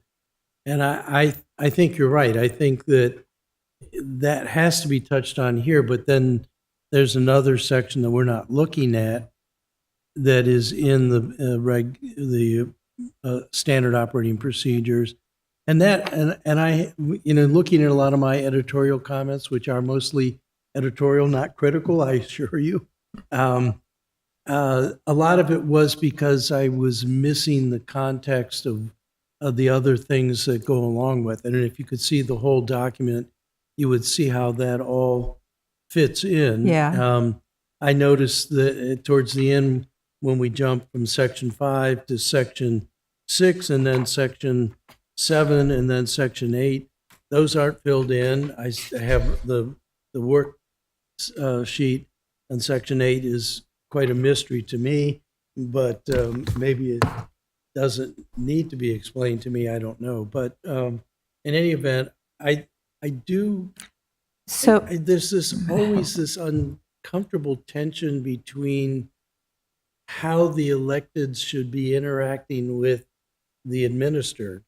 And in fact, I think the charter is pretty clear that interaction should be pretty limited. Title 4, Section 2A, where we're really supposed to go through the city manager, or at a minimum, the department head, before we get into it. And the in-runs from the staff to us are always an awkward thing, and I think we need to work that out. And maybe we can get that section of the code up and look at it to see how Mr. Meat touches Mr. Potatoes here as we doing in promotions and demotion, which is probably the more sensitive issue. So just, I want to clarify, Section 8 is the pay setting worksheet. That's not actual policy. That's referenced before in the document to it. So when there's this back and forth process, like justify your choice, Right. these are the kinds of things that we're trying to get information about, so that, as you'll see in the policy, when somebody is under consideration for hire, how are other people paid in the city government? Right. So that we don't have an outlier. We don't have somebody paid. I know the council's concern before was that what kind of controls do you have to not just go to the top of the scale and now create a new compression problem or pay at max problem? Well, we have a plan in place. Right, but It's laid out here. You know me, when I see blank sections, my question is, I wonder what goes in here. Well, I hope good data goes in there and we get to consider it in the same manner that we put before you in the payrolls. Yeah. I do have lots of small scale editorial or questions, and we only have 30 days. Once a SOP or any other rule comes to us, and I understand the desire now that we've adopted the new Yeah. pay schedules and processes to get the underpinnings in place. Yeah. How do we move forward? Well, first of all, I'm not sure that the things that are outlined in this document are being impacted by what we approved on Monday night. They So are. Tell me what I see. They are. Absolutely, they are. Okay. And the way they are is Tell me that specifically what. specifically individuals that are moving more than one grade don't have a payroll in place that properly compensates them for those multiple grade changes. They will have less of an increase than an individual that has a 1 grade change. That's the Okay, first and foremost I major get that. impact. So there. how many people are we talking about, and why can't this be implemented, even though this document, I mean, we've had the same documents for 30 years, and we've made changes. So tell me, how come that can't go forward? Because those were adopted by a resolution by the council. But Yeah, it didn't that's- say that it was pending the rules and regs being codified, did it? No, It's already in place. let me make sure. So we could implement those changes now under the current rules, which would result in, which is what's been happening, people who got moved more than 1 grade will get less of an increase than people who are only moving 1 grade. I understand that, but that is not, I don't believe that that's accurate. I think you can, because our resolution was not based upon whether these regs were being promulgated. Was that in the resolution? Resolution didn't give us an opportunity to make any change to this. The resolution just assigned them to the grade. But it didn't stop you either. Well, I would hope that somebody would. But it didn't stop you either. Are you So you suggesting can that we make can those- still do what we No, want we're to not do without? suggesting that. Well, but I mean, had you not scurried around to get this to us today or 2 days ago, then what would have happened? I mean, what has been happening in the past? We've been working under a document that's, Yeah. God, 40 years old almost. So, not to say we want to go forward with that, because we don't want to have that practice. But at the same time, we need to fix some things. I think we do. I think what you've heard, we need to fix some things that we need to be comfortable with. And more importantly, if we're comfortable with them, then the folks who work for us, and I'm talking the 600 people, will have faith in what we're doing also. Because that's what's most important to me.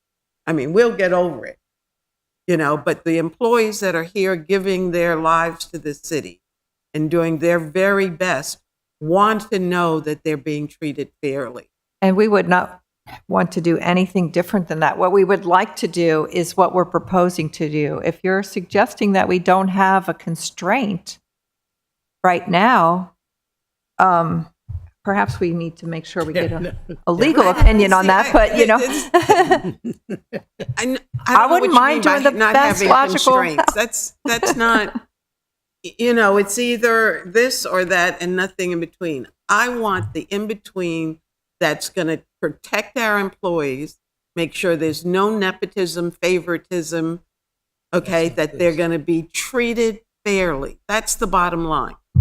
But that's Okay. not this. And that isn't here, but it explicitly says that we are cut out of it so we can make sure it doesn't happen. So I don't know. Are we going to speak? I will be speaking in opposition to this on the floor if necessary, if there's no other avenue for us to address the concerns. Do I have to sponsor, an ordinance to bring about a committee that will hear appeals from the employees? I can do that easily. But do we want to have that fight publicly? Because it will be that. The employees who are sending text messages now are watching. I'm sorry, I want to make sure I understand what kinds of decisions here that are within this particular realm are you, where would you like to see that kind of recourse here for these particular topics? Like what kinds of I cannot, I read this 2 days ago when I realized that there was a void there, and I have to go back and read it again. And there is still the midpoint thing that's missing from this document. But there are voids, whether it's on page under 4.4.3 under promotions, equitable treatment, Um,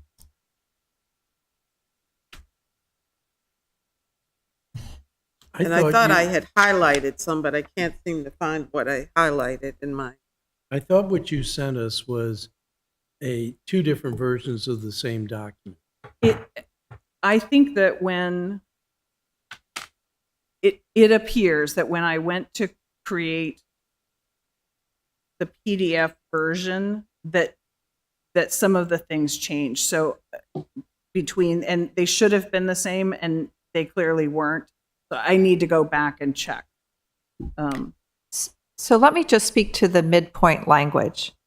Again, this document and this in policy format, in standard operating procedure format, is intended only to deal with pay movements on approved scales.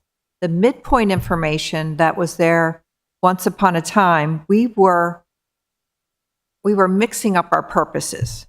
The midpoint analysis, the midpoint information has nothing to do with where you place somebody on a pay scale. It has to do with how you create a pay scale. And so we don't want in this document to be about the manner, like the information you received through the course of the class and comp study. Excuse me. I am not questioning the midpoint. Okay. Simply the fact that is not in the two documents I have, my hard copy or my electronic copy.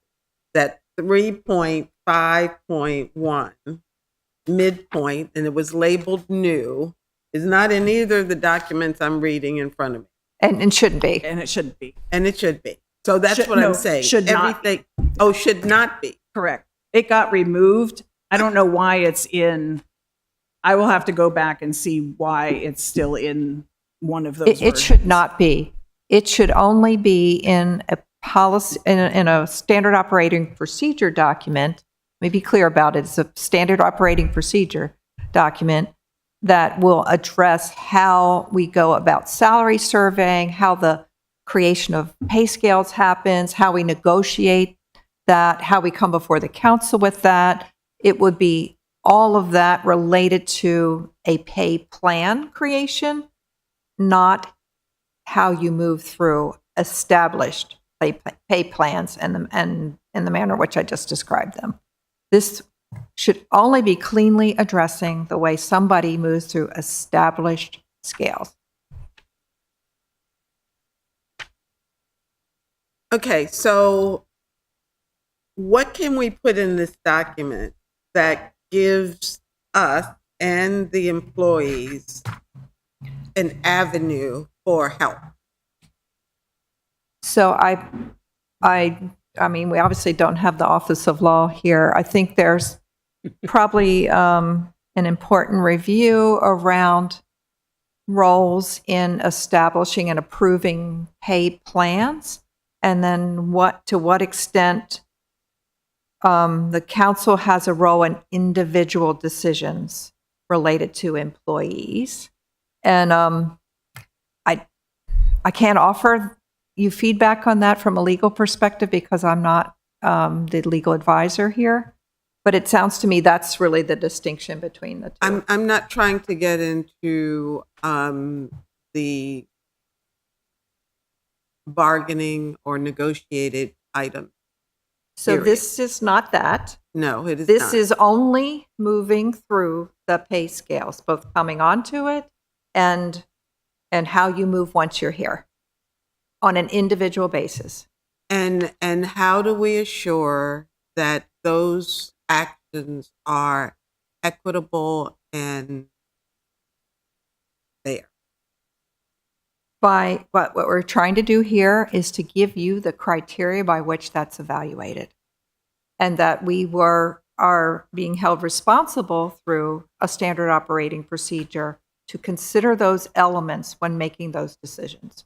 And so it gives us far less opportunity to be arbitrary and capricious about it. It gives us a responsibility, in fact, to consider very real criteria that allows us to make a decision based on combined information. And the Civil Service Board. The Civil Service Board, the only thing that was changed in the Civil Service Board's responsibilities was the review and approval of job descriptions. That is the only thing that changed. Every other element of their responsibilities under the appeal process remains in place. And so we probably should review what's in the code. Do they not have a role in appeals? They have a role in appeals. So if an individual feels that, we'll take an example, it has been demoted and that was improper, they have the right to file a grievance related to that and it will be heard by the Civil Service And is Board. that in this document? The civil- That is in the code. But it's Okay. also not here because this doesn't deal with how you go about deciding whether someone is demoted. It's if a demotion has happened, how do you handle the pay impact of that decision? So the decision around the demotion itself is sort of in a different place, which is the It would part I be handled believe in the that's- grievance process. It Yeah. would be handled in the And language I'm not around. saying that the Because grievance we are process, because it's not respectfully, we're trying to get before you the payroll so that we can implement the classification and compensation study. All the other things are to come for sure, but we are trim in this change because we are trying to implement the elements of the classification and compensation study that thankfully has passed and is ready for the next move.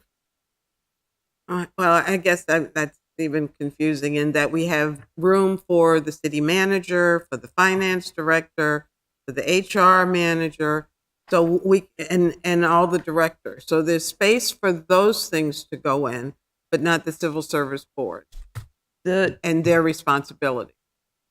So that section 5 is in some sense a summary of where those particular actors appear within the procedure, so that rather than someone saying, okay, so I as a director, I need to read through and parse through everything to be able to see what parts I'm responsible for, there is this distillation at the end to make it clear, if I'm this kind of person, where do I show up?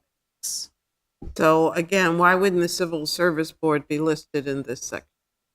Because they would be separately listed in a section related to appeals and the manner in which you would conduct appeals, what their role would be relative to that, and how you would go. You would not refer to this section when making a decision about how to follow an appeal process. You would refer to that section. But So the appeals, it would not go here. It just simply would not go here. This is again related to movement, practical, logical movement through the pay scale construction in decisions related to demotion, promotion, and hires as well. and it does speak to appeals, does it not? I just don't understand. Obviously, I'm not going to win this argument. You're going to win. And I'm not trying to win. I'm Well, trying to be but- very clear about our intent and purpose and what we're and to give you an idea of how we see the delineation between policy sections or a standard operating procedure section. I don't mean to say policy. I mean standard operating procedure section. This is not acceptable. I'm telling you now. Okay, you have given me your professional knowledge about this, and I respect you. But this is not acceptable to our employee. It is not. Okay, and if you're writing this for them, I would think that their consideration would be paramount. Okay, So what remains in the code now related to the Then- civil service, that won't be removed. That is there. That is still there. It's still available to them. then we should reference it here. So the employees will know where they can go for the assistance they need. But that's not acceptable either, obviously. I'm not saying it's unacceptable. What I'm trying to really affirm is that we are not removing any appeal rights for employees with this language around the pay section. that they would absolutely be guided to both their union agreement and to the language of the code should there be any appeal that is filed that is not removed as a possibility by presenting before you language that is very specific to how we move people through the scale.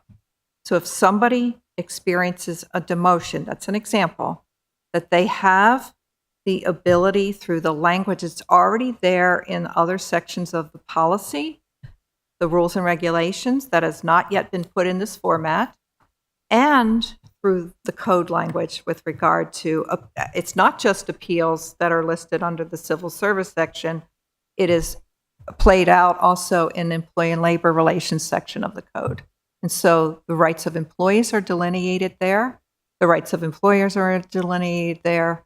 That language is not being changed by these payrolls at all. It's not removed as an option. It's not removed as the support and possibility. Yeah, it is trying to stay very specific in the right lanes related to each of the elements of our standard operating procedures. You're late. Very. So if I could interject here, I think, because I had a different kind of confusion. I think maybe the title for 5 really needs to be narrowed down. We're on page 8 of 7. The roles and responsibilities for pay procedures, I think, should be the full title there. And that separates it from roles and procedures for grievances, roles and procedures for other things. So one thing to keep in mind is that those other sections will have their own document. Yeah, no. So you're exactly. not building out. So this is the SOP for pay procedure. Payrolls, For civil service, and just- Or exempt however you want service to title it. I'm payrolls. just saying, Yeah.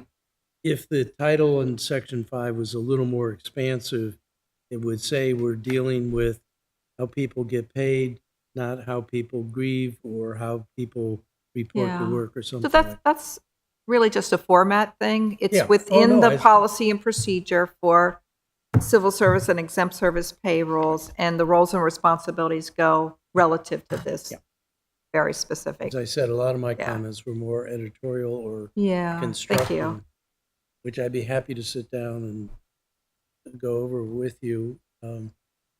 But after all of this, thank you. I think we're heading in the right direction in terms of reconstructing the whole of the employee rules and regulations. And I got confused also because I was confusing 3, which is the definition section, and I kept asking, where's the detail? And then I read section 4. There's the detail. So Yeah. part of it was just trying to find my way through the document. Yeah, and we're respectfully, in HR, we're trying to use a standard format that's now adopted by the city. And so those are how the sections are described. They're described as background, applicability, definitions, and then you get a procedure, actual detail, which is the procedure, roles and responsibilities. Those are all standard format elements that we've duplicated here. So to that end, I think there are 2 different comments. One, there are more things that are referenced here.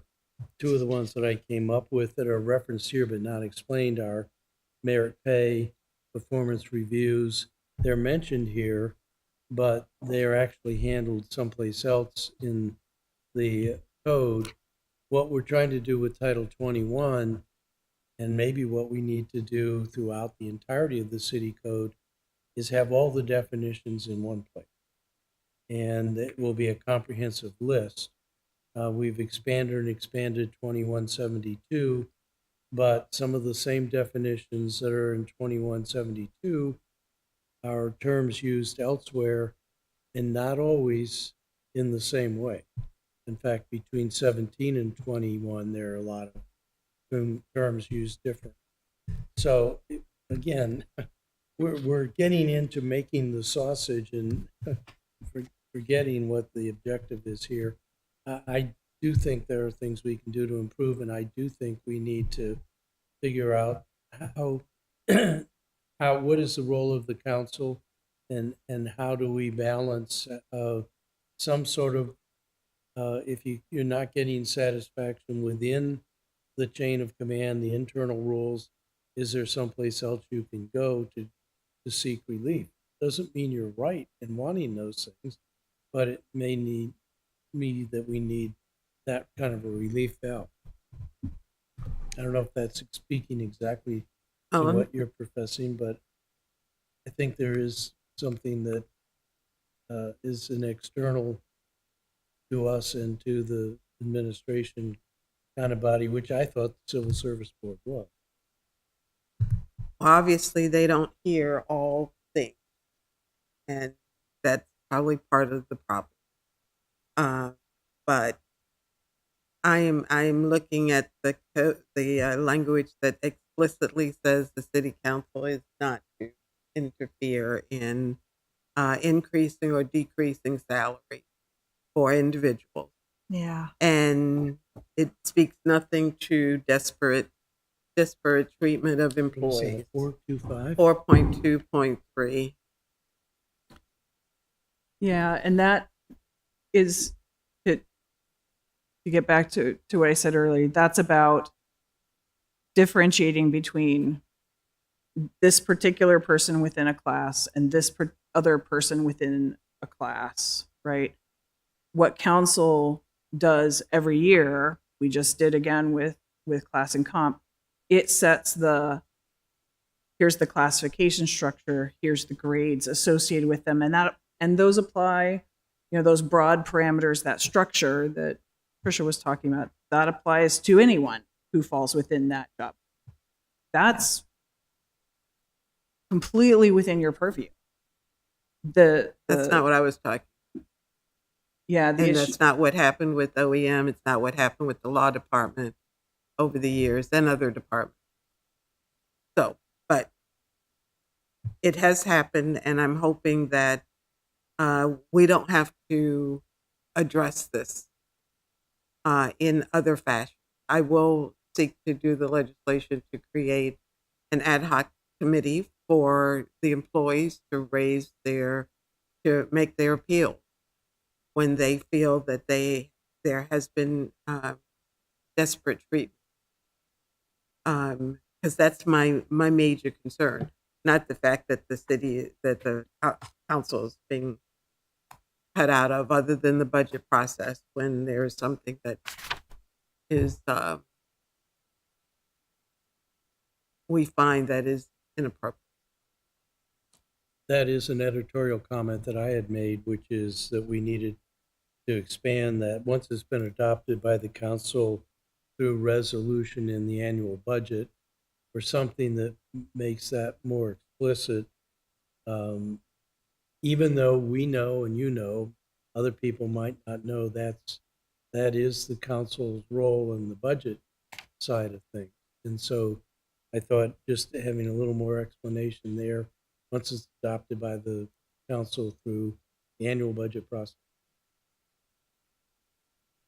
So what is the next step for you? I mean, is this just going to be implemented as is? Are any of our questions or concerns going to be taken into consideration, or?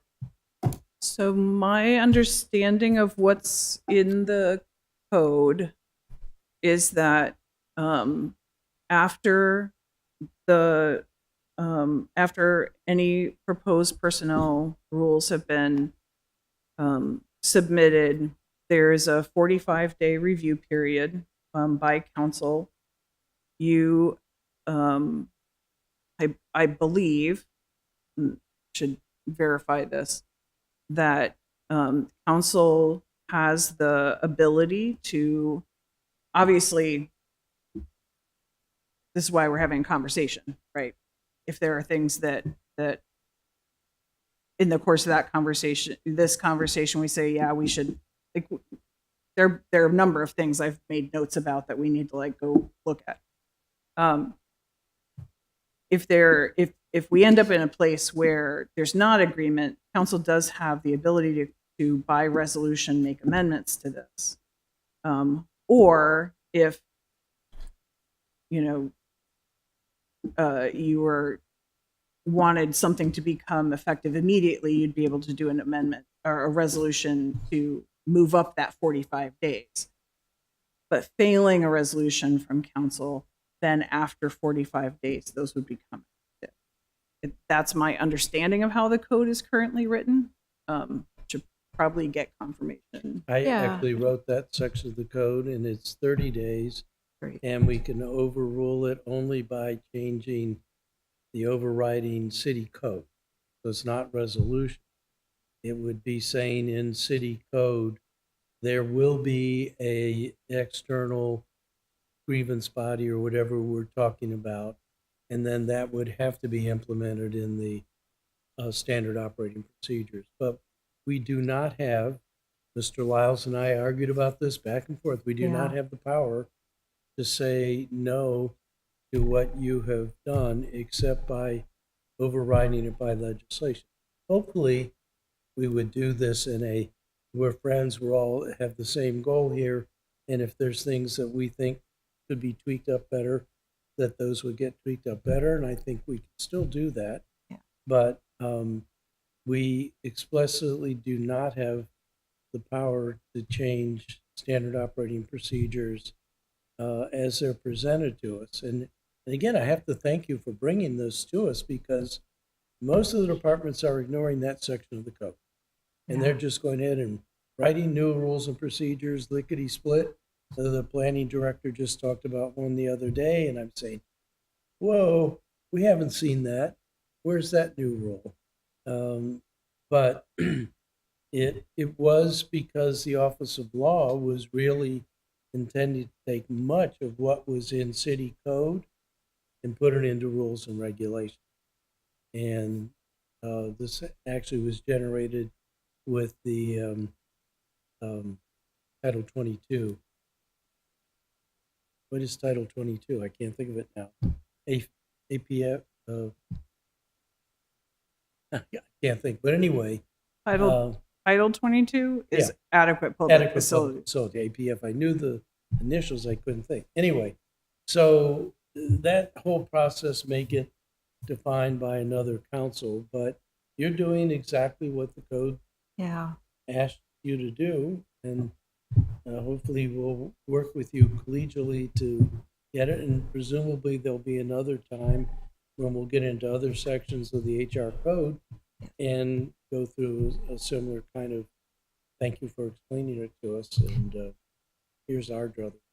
Yeah, and I hope you see in the body of this that a lot of what we've talked about through the process of going over the class and comp study, we made great attempt to put in here.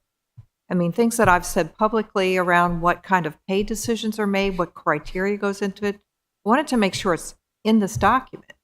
And then it's not just what I would do, it's what anybody would be responsible for doing going forward. And you have to do your best to consider really decent criteria, and it puts the onus on the departments to do the same, so that the information that's being assessed is as consistent as we can make it across city government. So I gather that this is going to be implemented after 30 days. So that's, Yeah. Here we and- go. I'm sorry. So 3.12.030. The rules and regulations. So adopting and promulgating rules and regulations governing personnel matters. The rules and regulations shall become effective not less than 45 days following its promulgation and transmission to the City Council by the Human Resources Manager, unless an objection to the rules or regulations or any portion is registered by the City Council by a resolution adopted prior to the effective date of the rules or regulations. In In addition to the foregoing, the city council may adopt by resolution any rule or regulation recommended by the human resources manager for expedited implementation. If so adopted, each such rule or regulation shall become effective upon the approval of the resolution. That was what I was referring to. All right, It's thank 45 days. It's not. Yeah. And that's just unique to human resources, That's unique I to believe. human I believe it's that it's in Title III that way. Clearly, it's spelled out, as opposed to the more general one, Alderman Arnett, that was there for the 30-day timeframe. So it's 30 days for everyone else, 45. Yeah, which makes it a little harder for us, huh? But you have more Time-wise. time, is what I'm saying. Mm-hmm. Okay. But going back to your point, Alderman Arnett, it doesn't mean our interaction isn't going to tweak this better so that we all feel more comfortable with it, or we all feel like what's in here is good stuff. If it's clarification, if it's a language that needs some tweaking, we should do that. We're good humans. We're capable of that. So there's no resistance to that, is what I want to say. Okay. Anything else for the good of the order? Yes, I think we should have a hard copy of the city code available at this desk, like we used to. I think you're right. You used to sit over there in the corner. Miss Eldridge, could you make that happen? We don't pay for them anymore. Remember, we used to all get a hard copy of the code. There's no such thing. What do you mean there's no such The thing? city code changes after every city council meeting. You will never have an actual up-to-date city code. But we used to have one annually printed. Yes, but it was outdated by the time we got. Well, but we did have one. It was, We haven't had a printed version because of the fact that it changes after every meeting. yeah, We but can request. minuscule changes compared to the big document, correct? Every Most piece things don't change. of- Used you're to correct. sit right over here. Yeah, You're correct. Every ordinance changes. exactly. So But we could get it. We can get it for you if you request. I think we should request a hard Yes. copy for this desk. We don't need all hard copies. We used to get two, if I remember, one for here and one. And Back that's in the why day. we have a city clerk and a city attorney to tell us, oh, but that's changed. I like my electronic copy. So, Ah. all right. Well, ladies, thank you very much. I appreciate it. Today. Thank you, you too. Ladies, thank you. Come on. Anything else for the good of the order? You all can make a motion if you'd like. I mean, unless you Madam just wanna Chair, sit I'd like here some to more. make a motion to adjourn so we can go enjoy this lovely day. Alderman Arnett, are you going to second that motion? No, I want to stay here. All right. I guess we have to just sit. Okay, I will second that motion. All in favor, please say aye. Aye. Meeting's adjourned.